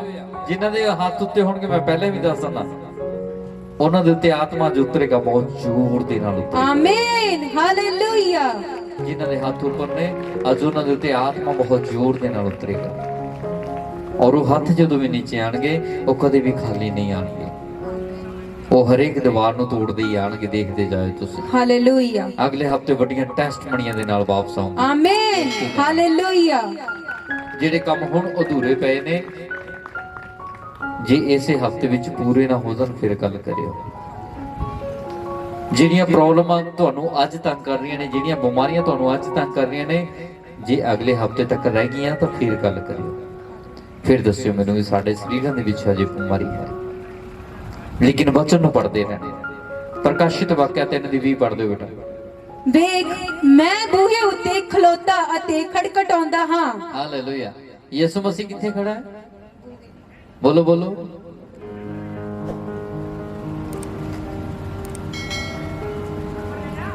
ਅਸੀਂ ਕਿੱਦਾਂ ਦੇ ਲੋਕ ਹਾਂ ਨਾ, ਇੱਕ ਭਿਖਾਰੀ ਵੀ ਸਾਡੇ ਦਰਵਾਜ਼ੇ ਤੇ ਅੱਜ ਅਸੀਂ ਫਿਰ ਵੀ ਬੂਹਾ ਖੋਲ ਦਿੰਦੇ ਹਾਂ, ਲੇਕਿਨ ਸਾਡਾ ਸਵੈਮ ਪੂਰੀ ਕਾਇਨਾਤ ਦਾ ਮਾਲਿਕ, ਸ੍ਰਿਸ਼ਟੀ ਤੇ ਆਕਾਸ਼ ਦਾ ਮਾਲਿਕ, ਉਹ ਤੁਹਾਡੇ ਬੂਹੇ ਦੇ ਉੱਤੇ ਖਲੋਤਾ ਹੈ। ਜਿਹੜੇ ਅੱਜ ਦਰਵਾਜ਼ਾ ਖੋਲ ਲੈਣਗੇ ਉਹਨਾਂ ਨੂੰ ਦੂਜਾ ਦਰਵਾਜ਼ਾ ਖੋਲਣ ਦੀ ਜ਼ਰੂਰਤ ਨਹੀਂ ਪੈਣੀ। ਹਾਲੇਲੂਇਆ। ਅੱਜ ਦਰਵਾਜ਼ਾ ਖੋਲ ਕੇ ਜਾਇਓ। ਅੱਜ ਉਹ ਕਹਿੰਦਾ ਮੈਂ ਬੂਹੇ ਦੇ ਉੱਤੇ ਖਲੋਤਾ। ਜਿਹਨੇ ਦਰਵਾਜ਼ਾ ਖੋਲਿਆ ਉਹਦਾ ਜੀਵਨ ਬਦਲ ਜਾਏਗਾ। ਕੀ ਬਦਲ ਜਾਏਗਾ? ਉਹਦਾ ਜੀਵਨ। ਉਹਦਾ ਜੀਵਨ ਬਦਲ ਜਾਏਗਾ। ਕੀ ਤੁਸੀਂ ਬਦਲਾਉਣਾ ਚਾਹੁੰਦੇ ਹੋ ਆਪਣਾ ਜੀਵਨ? ਕੀ ਤੁਸੀਂ ਚਾਹੁੰਦੇ ਹੋ ਕਿ ਮੇਰੇ ਘਰ ਦੇ ਵਿੱਚ ਯਿਸੂ ਆਏ? ਯੈਸ। ਮੇਰੇ ਸਰੀਰ ਦੇ ਵਿੱਚ ਯਿਸੂ ਆਏ? ਯੈਸ। ਮੇਰੇ ਪਰਿਵਾਰ ਦੇ ਵਿੱਚ ਯੈਸ। ਯਿਸੂ ਆਏ। ਜੀ ਚਾਹੁੰਦੇ ਹੋ ਤਾਂ ਫਿਰ ਅੱਜ ਆਪਣੇ ਦਿਲ ਦੇ ਬੂਹੇ ਨੂੰ ਖੋਲ ਕੇ ਜਾਇਓ। ਪਰਮੇਸ਼ਰ ਕਹਿੰਦਾ ਮੈਂ ਖਟਖਟਾਉਂਦਾ ਹਾਂ। ਜਦੋਂ ਤੈਨੇ ਦਰਵਾਜ਼ਾ ਖੋਲ ਦਿੱਤਾ ਮੈਂ ਤੇਰੇ ਨਾਲ ਆਵਾਂਗਾ ਤੇ ਤੇਰੇ ਨਾਲ ਭੋਜਨ ਛਕਾਂਗਾ। ਹਾਲੇਲੂਇਆ। ਕੀ ਕਰੇਗਾ ਉਹ? ਭੋਜਨ ਸਕੇਗਾ। ਪੜ੍ਹ ਦੇ ਬੇਟਾ ਇਹ ਵਚਨ ਦੁਬਾਰਾ। ਵੇਖ ਮੈਂ ਬੂਹੇ ਉੱਤੇ ਖਲੋਤਾ ਅਤੇ ਖੜਖੜਾਉਂਦਾ ਹਾਂ। ਮੈਂ ਬੂਹੇ ਉੱਤੇ ਖਲੋਤਾ ਖਟਖਟਾਉਂਦਾ ਹਾਂ। ਤੇਰੇ ਕੋਲ ਚੱਲ ਕੇ ਆਇਆ ਪਰਮੇਸ਼ਰ, ਤੁਹਾਡੇ ਕੋਲ ਚੱਲ ਕੇ ਆਇਆ ਪਰਮੇਸ਼ਰ। ਅੱਗੇ ਜੇ ਕੋਈ ਮੇਰੀ ਆਵਾਜ਼ ਸੁਣੇ। ਹਾਂ, ਹੁਣ ਜੇ ਕੋਈ ਯਿਸੂ ਦੀ ਆਵਾਜ਼ ਸੁਣੇ। ਹਾਲੇਲੂਇਆ। ਕਿਹਦੀ ਆਵਾਜ਼ ਸੁਣੇ? ਪਰਮੇਸ਼ਰ। ਜੇ ਕੋਈ ਯਿਸੂ ਦੀ ਆਵਾਜ਼ ਸੁਣੇ ਅਤੇ ਬੂਹਾ ਖੋਲ ਦੇਵੇ ਤਾਂ ਮੈਂ ਉਹਦੇ ਕੋਲ ਅੰਦਰ ਜਾਵਾਂਗਾ ਅਤੇ ਉਹਦੇ ਨਾਲ ਪ੍ਰਸ਼ਾਦ ਛਕਾਂਗਾ। ਵਾਓ। ਛਕਣਾ ਚਾਹੁੰਦੇ ਉਹਦੇ ਨਾਲ? ਯੈਸ। ਕੌਣ ਛਕਣਾ ਚਾਹੁੰਦਾ ਹੈ? ਮੇਰੇ ਭੈਣਾਂ ਤੇ ਭਰਾਵੋ, ਪਾਸਟਰ ਗੁਰਚਰਨ ਸਿੰਘ 20 ਸਾਲ ਦੀ ਉਮਰ ਦੇ ਵਿੱਚ ਪਰਮੇਸ਼ਰ ਨੇ ਚੁਣ ਲਿਆ ਸੀ। ਔਰ ਮੈਂ ਕਹਿੰਦਾ ਸੀ ਕਿ ਪਰਮੇਸ਼ਰ ਮੇਰਾ ਕੌਣ ਵਿਸ਼ਵਾਸ ਕਰੇਗਾ, ਮੇਰੀਆਂ ਗੱਲਾਂ ਤੇ ਕੌਣ ਅਮਲ ਕਰੇਗਾ। ਮੇਰੇ ਮੁੱਛਾਂ ਨਾਲ ਦਾੜੀਆਂ ਹਜੇ ਕੁਝ ਵੀ ਨਹੀਂ ਹੈ, ਮੇਰੀ ਤਾਂ ਉਮਰ ਹੀ ਛੋਟੀ ਹੈ, ਮੇਰੀ ਕੌਣ ਗੱਲ ਨੂੰ ਸੁਣੇਗਾ। ਪਰਮੇਸ਼ਰ ਕਹਿੰਦਾ ਜਦੋਂ ਤੱਕ ਮੈਂ ਤੇਰੇ ਨਾਲ ਆ, ਤੇਰੀਆਂ ਗੱਲਾਂ ਨੂੰ ਲੋਕ ਸੁਣਦੇ ਰਹਿਣਗੇ ਤੇ ਮੰਨਦੇ ਰਹਿਣਗੇ। ਹਾਲੇਲੂਇਆ। ਮੇਰੇ ਅੱਜ ਵੀ ਯਾਦ ਹੈ ਜਦੋਂ ਯਿਸੂ ਮਸੀਹ ਨੇ ਮੇਰੀ ਬਾਂਹ ਫੜ ਕੇ ਮੈਨੂੰ ਉਠਾਇਆ ਸੀ। ਹਾਲੇਲੂਇਆ। ਜਦੋਂ ਮੇਰੇ ਨਾਲ ਗੱਲਾਂ ਕੀਤੀਆਂ ਸੀ ਸੁਆਮੀ ਨੇ, ਮੇਰੇ ਅੱਜ ਵੀ ਯਾਦ ਹੈ। ਲੇਕਿਨ ਮੈਂ ਉਹ ਸਮਾਂ ਕਦੇ ਭੁੱਲਿਆ ਨਹੀਂ। ਮੇਰੇ ਲਈ ਅੱਜ ਵੀ ਉਹ ਉਦਾਂ ਹੀ ਆ ਜਿਵੇਂ ਅੱਜ ਨਜ਼ਾਰਾ ਦੇਖਿਆ। ਅੱਜ ਤੋਂ 10 ਸਾਲ ਪਹਿਲਾਂ ਵੀ ਉਹੀ ਨਜ਼ਾਰਾ ਸੀ, ਅੱਜ ਵੀ ਉਸੇ ਨਜ਼ਾਰੇ ਦਾ ਉਨਾ ਹੀ ਆਨੰਦ ਆਉਂਦਾ। ਜਿਵੇਂ ਏਦਾਂ ਲੱਗਦਾ ਕਿ ਉਹ 10 ਸਾਲ ਪਹਿਲਾਂ ਨਹੀਂ, ਜਿਵੇਂ ਮੈਨੇ ਅੱਜ ਹੀ ਦੇਖਿਆ ਹੁੰਦਾ। ਮੈਂ ਤੁਹਾਨੂੰ ਦੱਸਦਾ, ਜਦੋਂ ਤੁਸੀਂ ਵੀ ਦਰਵਾਜ਼ਾ ਖੋਲ ਦੋਗੇ ਤੇ ਉਹਦੇ ਹੁਕਮ ਨੂੰ ਮੰਨਣਾ ਸ਼ੁਰੂ ਕਰ ਦੋਗੇ ਤਾਂ ਜਿੰਨੇ ਵੀ ਜਾਣੇ ਇਸ ਜਗ੍ਹਾ ਤੇ ਬੈਠੇ ਨੇ ਕੱਲੇ ਕੱਲੇ ਨੂੰ ਅੱਜ ਦੀ ਰਾਤ ਹੱਥ ਤੋਂ ਫੜ ਕੇ ਉਠਾਣਾ ਯਿਸੂ ਮਸੀਹ। ਹਾਲੇਲੂਇਆ। ਤੁਹਾਨੂੰ ਕਿਸੇ ਨੂੰ ਵੀ ਸਖਣਾ ਨਹੀਂ ਛੱਡਣਾ ਉਹਨੇ। ਜਿਹੜੇ ਉਹਦੇ ਹੁਕਮਾਂ ਦੀ ਪਾਲਣਾ ਕਰਦੇ ਨੇ ਉਹਦੇ ਹੱਥ ਦੀ ਹਥੇਲੀ ਦੇ ਉੱਤੇ ਲਿਖੇ ਆ ਜਾਂਦੇ ਨੇ ਨਾਮ। ਉਹਨਾਂ ਨੂੰ ਦੁਨੀਆ ਕਦੇ ਵੀ ਤੰਗ ਪਰੇਸ਼ਾਨ ਨਹੀਂ ਕਰਦੀ। ਜੇ ਕਰਦੀ ਵੀ ਹੈ ਤਾਂ ਜਿੱਤ ਉਹਨਾਂ ਦੀ ਨਹੀਂ ਹੁੰਦੀ, ਜਿੱਤ ਸਾਡੀ ਹੁੰਦੀ ਹੈ, ਕਿਉਂਕਿ ਸਾਡੇ ਨਾਲ ਸਾਡਾ ਪਰਮੇਸ਼ਰ ਹੈ। ਹਾਲੇਲੂਇਆ। ਦੁਬਾਰਾ ਬਚਨ ਪੜ੍ਹਦੇ ਬੇਟਾ ਇਹ। ਵੇਖ ਮੈਂ ਬੂਹੇ ਉੱਤੇ ਖਲੋਤਾ ਅਤੇ ਖੜਕਾਉਂਦਾ ਹਾਂ। ਪਰਮੇਸ਼ਰ ਤੁਹਾਡੇ ਬੂਹੇ ਦੇ ਉੱਤੇ ਅੱਜ ਧੰਨ ਸਵਾਮੀ ਸਤਿਗੁਰੂ ਯਿਸੂ ਮਸੀਹ ਜੀ ਆ ਗਏ ਨੇ। ਘਰ ਦੇ ਬੂਹੇ ਤੇ ਨਹੀਂ, ਦਿਲ ਦੇ ਬੂਹੇ ਦੇ ਉੱਤੇ। ਆਮੇਨ। ਕਿਹਦੇ ਬੂਹੇ ਦੇ ਉੱਤੇ? ਦਿਲ ਦੇ। ਦਿਲ ਦੇ ਬੂਹੇ ਦੇ ਉੱਤੇ। ਆਪਣੀਆਂ ਅੱਖਾਂ ਨੂੰ ਬੰਦ ਕਰੋ ਇੱਕ ਪਲ ਦੇ ਲਈ। ਅੱਖਾਂ ਨੂੰ ਬੰਦ ਕਰੋ ਇੱਕ ਪਲ ਦੇ ਲਈ ਤੇ ਬੋਲੋ ਮੇਰੇ ਪਿੱਛੇ, ਬੋਲੋ ਪਿਤਾ ਪਰਮੇਸ਼ਵਰ ਜੀ, ਪਿਤਾ ਪਰਮੇਸ਼ਵਰ ਜੀ, ਤੁਸੀਂ ਦਿਲ ਦੇ ਬੂਹੇ ਦੇ ਉੱਤੇ ਖਲੋਤੇ ਹੋ। ਤੁਸੀਂ ਦਿਲ ਦੇ ਬੂਹੇ ਉੱਤੇ ਖਲੋਤੇ ਹੋ। ਔਰ ਮੈਂ ਦਰਵਾਜ਼ੇ ਨੂੰ ਖੋਲਦਾ ਹਾਂ। ਔਰ ਮੈਂ ਦਰਵਾਜ਼ੇ ਨੂੰ ਖੋਲਦਾ। ਤੁਸੀਂ ਆਪਣੇ ਪਵਿੱਤਰ ਮੰਦਿਰ ਦੇ ਵਿੱਚ, ਤੁਸੀਂ ਆਪਣੇ ਪਵਿੱਤਰ ਮੰਦਿਰ ਦੇ ਵਿੱਚ ਵਾਸ ਕਰੋ। ਵਾਸ ਕਰੋ। ਮੈਂ ਤੁਹਾਡਾ ਧੰਨਵਾਦ ਕਰਦਾ ਹਾਂ। ਮੈਂ ਤੁਹਾਡਾ ਧੰਨਵਾਦ। ਮੈਂ ਤੁਹਾਡਾ ਵੈਲਕਮ ਕਰਦਾ। ਮੈਂ ਤੁਹਾਡਾ ਵੈਲਕਮ ਕਰਦਾ। ਮੇਰੇ ਹਿਰਦੇ ਦੇ ਵਿੱਚ ਆਉਣ ਦੇ ਲਈ, ਮੇਰੇ ਹਿਰਦੇ ਵਿੱਚ ਆਉਣ ਦੇ ਲਈ, ਮੈਨੂੰ ਤੰਦਰੁਸਤੀ ਦੇਣ ਦੇ ਲਈ, ਮੈਨੂੰ ਤੰਦਰੁਸਤੀ ਦੇਣ, ਮੈਨੂੰ ਚੰਗਾਈ ਦੇਣ ਦੇ ਲਈ, ਮੈਨੂੰ ਚੰਗਿਆਈ ਦੇਣ, ਮੈਨੂੰ ਸ਼ਾਂਤੀ ਦੇਣ ਦੇ ਮੈਨੂੰ ਲਈ। ਸ਼ਾਂਤੀ ਦੇਣ ਦੇ ਲਈ। ਮੇਰੇ ਪਿਤਾ, ਮੇਰੇ ਪਿਤਾ, ਇਹ ਸਰੀਰ ਤੇਰਾ ਹੈ, ਇਹ ਸਰੀਰ ਤੇਰਾ ਹੈ, ਇਹਨੂੰ ਇਸਤੇਮਾਲ ਕਰ ਇਹਨੂੰ ਇਸਤੇਮਾਲ ਕਰ ਆਪਣੇ ਕੰਮਾਂ ਦੇ ਲਈ, ਆਪਣੇ ਕੰਮਾਂ ਦੇ ਲਈ, ਆਪਣੇ ਕੰਮਾਂ ਦੇ ਲਈ, ਆਪਣੇ ਕੰਮਾਂ ਦੇ ਲਈ। ਯਿਸੂ ਦੇ ਨਾਮ ਦੇ ਵਿੱਚ। ਯਿਸੂ ਦੇ ਨਾਮ। ਆਮੇਨ। ਆਮੇਨ। ਹਾਲੇਲੂਇਆ। ਹਾਲੇਲੂਇਆ। ਤਾੜੀ ਲਗਾਓ ਜ਼ੋਰਦਾਰ ਯਿਸੂ ਦੇ ਨਾਮ ਦੇ ਵਿੱਚ। ਅੱਜ ਮੈਂ ਤੁਹਾਨੂੰ ਪਹਿਲਾਂ ਦੱਸ ਰਿਹਾ ਕਿ ਪਰਮੇਸ਼ਰ ਤੁਹਾਡੇ ਹਿਰਦਿਆਂ ਦੇ ਵਿੱਚ ਬਿਰਾਜਮਾਨ ਹੋ ਚੁੱਕੇ ਨੇ। ਧੰਨ ਸਵਾਮੀ ਸਤਿਗੁਰੂ ਯਿਸੂ ਮਸੀਹ ਜੀ। ਜਿਨ੍ਹਾਂ ਦੇ ਘਰ ਜਾ ਕੇ ਅੱਜ ਤੋਂ ਤੁਸੀਂ ਯਿਸੂ ਦਾ ਨਾਮ ਲੈ ਲਿਆ, ਉਹ ਅਗਲੇ ਹਫਤੇ ਹੀ ਤੁਹਾਡੇ ਨਾਲ ਆਏਗਾ ਤੇ ਮੇਰੇ ਤੋਂ ਵਾਅਦਾ ਲਿਖਾ ਕੇ ਲੈ ਜਾਓ ਅੱਜ। ਹਾਲੇਲੂਇਆ। ਜਿਨ੍ਹਾਂ ਤੇ ਵੀ ਤੁਹਾਨੂੰ ਤਰਸ ਆਉਂਦੇ ਨੇ, ਜਿਹੜੇ ਵੀ ਅੱਜ ਬਿਮਾਰੀਆਂ ਦੇ ਵਿੱਚ, ਲਾਚਾਰੀਆਂ ਦੇ ਵਿੱਚ, ਗਰੀਬੀਆਂ ਦੇ ਵਿੱਚ, ਸ਼ਰਾਬਾਂ ਦੇ ਵਿੱਚ, ਤੰਗੀਆਂ ਦੇ ਵਿੱਚ, ਲੜਾਈਆਂ ਝਗੜਿਆਂ ਦੇ ਵਿੱਚ ਫਸੇ ਹੋਏ ਨੇ, ਜੇ ਤੁਸੀਂ ਇੱਕ ਨੂੰ ਵੀ ਰੇਤਗੜ੍ਹ ਚਰਚ ਬਾਰੇ ਦੱਸਤਾ, ਉਹ ਤੁਹਾਡੇ ਨਾਲ ਆਏਗਾ। ਮੈਂ ਤੁਹਾਨੂੰ ਦੱਸ ਰਿਹਾ। ਹਾਲੇਲੂਇਆ। ਸਵਰਗੀ ਦੂਤ ਤੁਹਾਡੇ ਨਾਲ ਭੇਜ ਦਿੱਤੇ ਜਾਣਗੇ, ਕਿਉਂਕਿ ਜਿੱਥੇ ਧੰਨ ਸਵਾਮੀ ਸਤਿਗੁਰੂ ਯਿਸੂ ਮਸੀਹ ਜੀ ਹੁੰਦੇ ਨੇ, ਉੱਥੇ ਸ਼ਾਂਤੀ ਵੀ ਹੁੰਦੀ ਹੈ ਤੇ ਉੱਥੇ ਚਾਨਣ ਵੀ ਹੁੰਦਾ ਹੈ। ਕੀ ਹੁੰਦਾ ਉੱਥੇ? ਸ਼ਾਂਤੀ ਵੀ ਹੁੰਦੀ ਹੈ। ਸ਼ਾਂਤੀ ਵੀ ਹੁੰਦੀ ਹੈ ਤੇ ਉੱਥੇ ਚਾਨਣ ਵੀ ਹੁੰਦਾ ਹੈ। ਸਵਾਮੀ ਤੁਹਾਡੇ ਕੋਲ ਆ ਚੁੱਕੇ ਨੇ, ਤੁਹਾਡੇ ਚਿਹਰਿਆਂ ਦੇ ਉੱਤੇ ਉਹ ਚਾਨਣ ਨਿਕਲਣਾ ਸ਼ੁਰੂ ਹੋ ਜਾਏਗਾ ਜੀ। ਹਾਲੇਲੂਇਆ। ਹਾਲੇਲੂਇਆ। ਜਦੋਂ ਇਹ ਦੁਨੀਆ ਦੇ ਹਨੇਰੇ ਦੇ ਵਿੱਚ ਤੁਹਾਡੇ ਜਗਮਗਾਉਂਦੇ ਚਿਹਰੇ ਜਾਣਗੇ ਤਾਂ ਫਿਰ ਹਨੇਰਾ ਆਟੋਮੈਟਿਕ ਦੂਰ ਹੁੰਦਾ ਜਾਏਗਾ। ਜਿਨ੍ਹਾਂ ਦੇ ਘਰਾਂ ਦੇ ਵਿੱਚ ਹਨੇਰਾ, ਉਹ ਤੁਹਾਡੇ ਜਗਦੇ ਹੋਏ ਚਿਹਰਿਆਂ ਨੂੰ ਪੁੱਛਣਗੇ ਵੀ ਤੁਸੀਂ ਜਿੱਥੇ ਜਾਂਦੇ ਹੋ ਇੱਕ ਵਾਰੀ ਸਾਨੂੰ ਲੈ ਚਲੋ। ਫਿਰ ਦੇਖਿਓ ਖੁਦਾ ਤੁਹਾਨੂੰ ਇਸਤੇਮਾਲ ਕਰਨਾ ਸ਼ੁਰੂ ਕਰੇਗਾ। ਹਾਲੇਲੂਇਆ। ਦੁਬਾਰਾ ਵਚਨ ਪੜ੍ਹਦੇ ਬੇਟਾ। ਵੇਖ ਮੈਂ ਬੂਹੇ ਉੱਤੇ ਖਲੋਤਾ ਅਤੇ ਖੜਖੜਾਉਂਦਾ ਹਾਂ। ਜੇ ਕੋਈ ਮੇਰੀ ਆਵਾਜ਼ ਸੁਣੇ ਅਤੇ ਬੂਹਾ ਖੋਲ ਦੇਵੇ ਤਾਂ ਮੈਂ ਉਹਦੇ ਕੋਲ ਅੰਦਰ ਜਾਵਾਂਗਾ। ਹਾਲੇਲੂਇਆ। ਤੇ ਭੋਜਨ ਛਕਾਂਗਾ। ਕੀ ਤੁਸੀਂ ਵਿਸ਼ਵਾਸ ਕਰਦੇ ਹੋ ਕਿ ਯਿਸੂ ਮਸੀਹ ਜੀ ਆ ਸਕਦੇ ਨੇ? ਯੈਸ। ਉਹ ਮੁਰਦਾ ਨਹੀਂ ਹੈ, ਉਹ ਜਿੰਦਾ ਨੇ। ਕਿਨੇ ਹੋ? ਜਿੰਦਾ। ਕਿ ਜਿੰਦਾ ਪਰਮੇਸ਼ਰ ਤੇ ਭਰੋਸਾ ਕਰਦੇ ਹੋ ਤੁਸੀਂ? ਯੈਸ। ਕਿ ਉਹ ਸਾਡੇ ਨਾਲ ਹੈ? ਯੈਸ। ਹੱਥ ਉਠਾਉਣ ਦੇ ਵਿੱਚ ਕੋਈ ਵੀ ਦਿੱਕਤ ਨਾ ਮੰਨਿਆ ਕਰੋ, ਕਿਤੇ ਇਹ ਨਾ ਹੋਵੇ ਤੁਸੀਂ ਦੌੜ 'ਚ ਪਿੱਛੇ ਰਹਿ ਜਾਓ। ਕੀ ਤੁਸੀਂ ਮੰਨਦੇ ਹੋ ਯਿਸੂ ਮਸੀਹ ਨੂੰ ਕਿ ਜਿੰਦਾ ਹੈ? ਯੈਸ। ਤਾਂ ਸੁਣੋ ਫਿਰ ਧਿਆਨ ਨਾਲ। ਜਿਨ੍ਹਾਂ ਦੇ ਹੱਥ ਨਹੀਂ ਉੱਠੇ ਉਹ ਧਿਆਨ ਨਾਲ ਸੁਣ ਲੈਣ। ਜਦੋਂ ਯਿਸੂ ਮਸੀਹ ਜੀ ਸਲੀਬੀ ਮੌਤ ਦਿੱਤੀ ਗਈ ਸੀ, ਕਿਹੜੀ ਮੌਤ? ਸਲੀਬੀ। ਸਲੀਬ ਦੀ ਮੌਤ ਤੋਂ ਬਾਅਦ ਉਤਾਰ ਕੇ ਉਹਨਾਂ ਨੂੰ ਇੱਕ ਗੁਫਾ ਦੇ ਵਿੱਚ ਰੱਖਿਆ ਗਿਆ, ਉਹਦੇ ਮ੍ਰਿਤਕ ਸਰੀਰ ਨੂੰ। ਜਦੋਂ ਗੁਫਾ ਦੇ ਵਿੱਚ ਰੱਖਿਆ ਗਿਆ, ਤੀਸਰੇ ਦਿਨ ਆਏ ਤਾਂ ਆਪਣੇ ਵਾਅਦੇ ਦੇ ਮੁਤਾਬਿਕ ਧੰਨ ਸਵਾਮੀ ਸਤਿਗੁਰੂ ਯਿਸੂ ਮਸੀਹ ਜੀ ਉਹ ਸਰੀਰ ਦੇ ਵਿੱਚੋਂ ਜਿੰਦਾ ਹੋ ਗਏ। ਕੀ ਹੋ ਗਏ? ਉਹ ਸਰੀਰ ਦੇ ਵਿੱਚੋਂ ਜਿੰਦਾ। ਜਦੋਂ ਉਹ ਸਰੀਰ ਦੇ ਵਿੱਚ ਜਿੰਦਾ ਹੋਏ ਤਾਂ ਜਿਹੜੇ ਯਿਸੂ ਮਸੀਹ ਦੇ ਚੇਲੇ ਸੀ, ਕੌਣ? ਧਿਆਨ ਨਾਲ ਸੁਣੋ। ਯਿਸੂ ਮਸੀਹ ਦੇ ਚੇਲੇ, ਜਿਹੜੇ ਯਿਸੂ ਮਸੀਹ ਦੇ ਚੇਲੇ ਸੀ, ਇੱਕ ਬੰਦ ਕਮਰੇ ਦੇ ਵਿੱਚ ਬੰਦ ਦਰਵਾਜ਼ਾ ਲਗਾ ਕੇ ਬੈਠੇ ਹੁੰਦੇ ਨੇ। ਦਰਵਾਜ਼ਾ ਲਾ ਕੇ ਇਕੱਠੀ ਬੈਠੇ ਹੁੰਦੇ ਨੇ ਵੀ ਹੁਣ ਆਪਣਾ ਕੀ ਬਣੂਗਾ। ਰਾਜੇ ਪਿਲਾਤੁਸ ਨੇ ਤਾਂ ਆਪਣੇ ਯਿਸੂ ਨੂੰ ਮਾਰ ਦਿੱਤਾ ਤੇ ਹੁਣ ਹੁਣ ਆਪਣੀ ਵਾਰੀ ਹੈ। ਕੀ ਆ ਹੁਣ? ਉਹ ਜਦੋਂ ਸੁਆਮੀ ਤੀਸਰੇ ਦਿਨ ਜਿੰਦਾ ਹੋ ਗਏ ਤਾਂ ਉਹਨੇ ਦੇਖਿਆ ਵੀ ਮੇਰੇ ਚੇਲੇ ਇੱਕ ਕਮਰੇ ਦੇ ਵਿੱਚ ਬੈਠੇ ਨੇ ਡਰੇ। ਉਹਨਾਂ ਨੂੰ ਹੌਸਲਾ ਦੇ ਕੇ ਆਵਾਂ ਵੀ ਡਰੋ ਨਾ, ਮੈਂ ਜਿੰਦਾ ਹੋ ਗਿਆ। ਤਾਂ ਜਦੋਂ ਬੰਦ ਦਰਵਾਜ਼ੇ ਦੇ ਵਿੱਚੋਂ ਦੀ ਸੁਆਮੀ ਨਿਕਲ ਕੇ ਅੰਦਰ ਜਾ ਖੜਦੇ ਨੇ, ਉਹ ਸਾਰੇ ਡਰ ਜਾਂਦੇ ਨੇ। ਜਦੋਂ ਸਾਰੇ ਡਰ ਜਾਂਦੇ ਨੇ ਕਿ ਹਾਏ ਭੂਤ ਆ ਗਿਆ, ਭੂਤ ਆ ਗਿਆ, ਉਦੋਂ ਵੀ ਕਹਿ ਰਹੇ ਸੀ ਦੇਖੋ ਯਿਸੂ ਦਾ ਭੂਤ ਆ ਗਿਆ। ਜਿਵੇਂ ਅੱਜ ਕੋਈ ਮਰ ਜਾਂਦਾ ਨਾ, ਫਲਾਣੇ ਦਾ ਨਾਮ ਲੈ ਕੇ ਕੋਈ ਗਰਦਨ ਹਿਲਾਉਣ ਲੱਗ ਜਾਂਦਾ, ਉਹ ਕਹਿੰਦਾ ਮੈਂ ਤਾਂ ਫਲਾਣਾ ਆ ਗਿਆ, ਦੂਜਾ ਡਰ ਜਾਂਦਾ ਹਾਏ ਇਹ ਤਾਂ ਟੂਰੀ ਫਿਰਦਾ।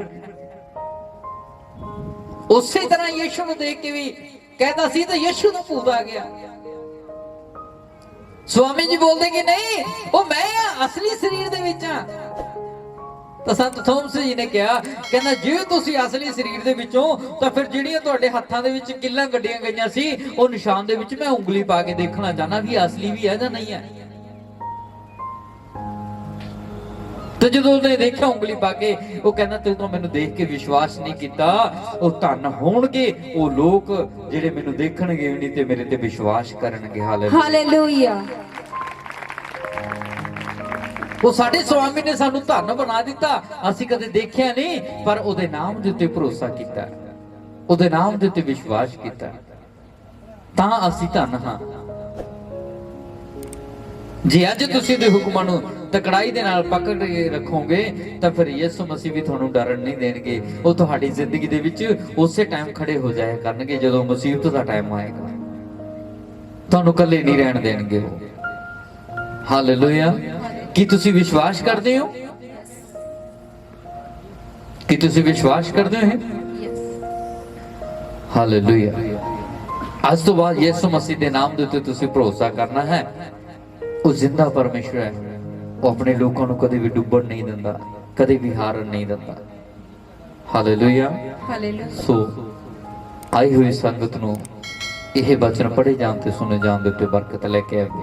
ਸੋ ਸਾਰਿਆਂ ਨੂੰ ਜੈ ਮਸੀਹ ਦੀ। ਸੋ ਇੱਕ ਮੈਂ ਤੁਹਾਨੂੰ ਜਿੰਨੇ ਵੀ ਮੈਨੂੰ ਲਾਈਵ ਦੇਖ ਰਹੇ ਨੇ ਇਸ ਟਾਈਮ ਦੇਸ਼ਾਂ ਤੇ ਵਿਦੇਸ਼ਾਂ ਦੇ ਵਿੱਚ ਬਚਨ ਜਾ ਰਿਹਾ, ਔਰ ਜਿੰਨੇ ਵੀ ਭੈਣ ਭਰਾ ਲਾਈਵ ਦੇਖ ਰਹੇ ਨੇ, ਮੈਂ ਉਹਨਾਂ ਨੂੰ ਇੱਕ ਛੋਟਾ ਸੰਦੇਸ਼ ਦੇਣਾ ਚਾਹੁੰਦਾ ਹਾਂ ਕਿ 10 ਨਵੰਬਰ ਦਿਨ ਬੁੱਧਵਾਰ ਨੂੰ ਸਵੇਰੇ 11 ਵਜੇ ਦਾ ਓਪਨ ਡੋਰ ਚਰਚ ਖੋਜੇਵਾਲਾ ਦੇ ਵਿੱਚ ਇੱਕ ਬਹੁਤ ਵੱਡਾ ਮਸੀਹ ਮੇਲਾ ਮਨਾਇਆ ਜਾ ਰਿਹਾ, ਔਰ ਉਸ ਮੇਲੇ ਦੇ ਵਿੱਚ ਤੁਸੀਂ ਸਾਰਿਆਂ ਨੇ, ਜਿੰਨੇ ਵੀ ਖੁਦਾ ਦੇ ਸੰਤ ਸੇਵਕ ਨੇ, ਜਿੰਨੇ ਵੀ ਪਰਮੇਸ਼ਵਰ ਦੀ ਸੰਗਤ ਹੈ, ਕਲੀਸਿਆ, ਉਹ ਸਾਰੇ ਉਸ ਜਗ੍ਹਾ ਤੇ ਪਹੁੰਚਣ। ਉਸ ਮੇਲੇ ਦੇ ਵਿੱਚ ਇੱਕ ਖਾਸ ਤੌਰ ਤੇ ਇੱਕ ਪ੍ਰਬੰਧਕ ਕਮੇਟੀ ਦਾ, ਕ੍ਰਿਸਚੀਅਨ ਪ੍ਰਬੰਧਕ ਕਮੇਟੀ ਦਾ ਉਦਘਾਟਨ ਕੀਤਾ ਜਾਏਗਾ।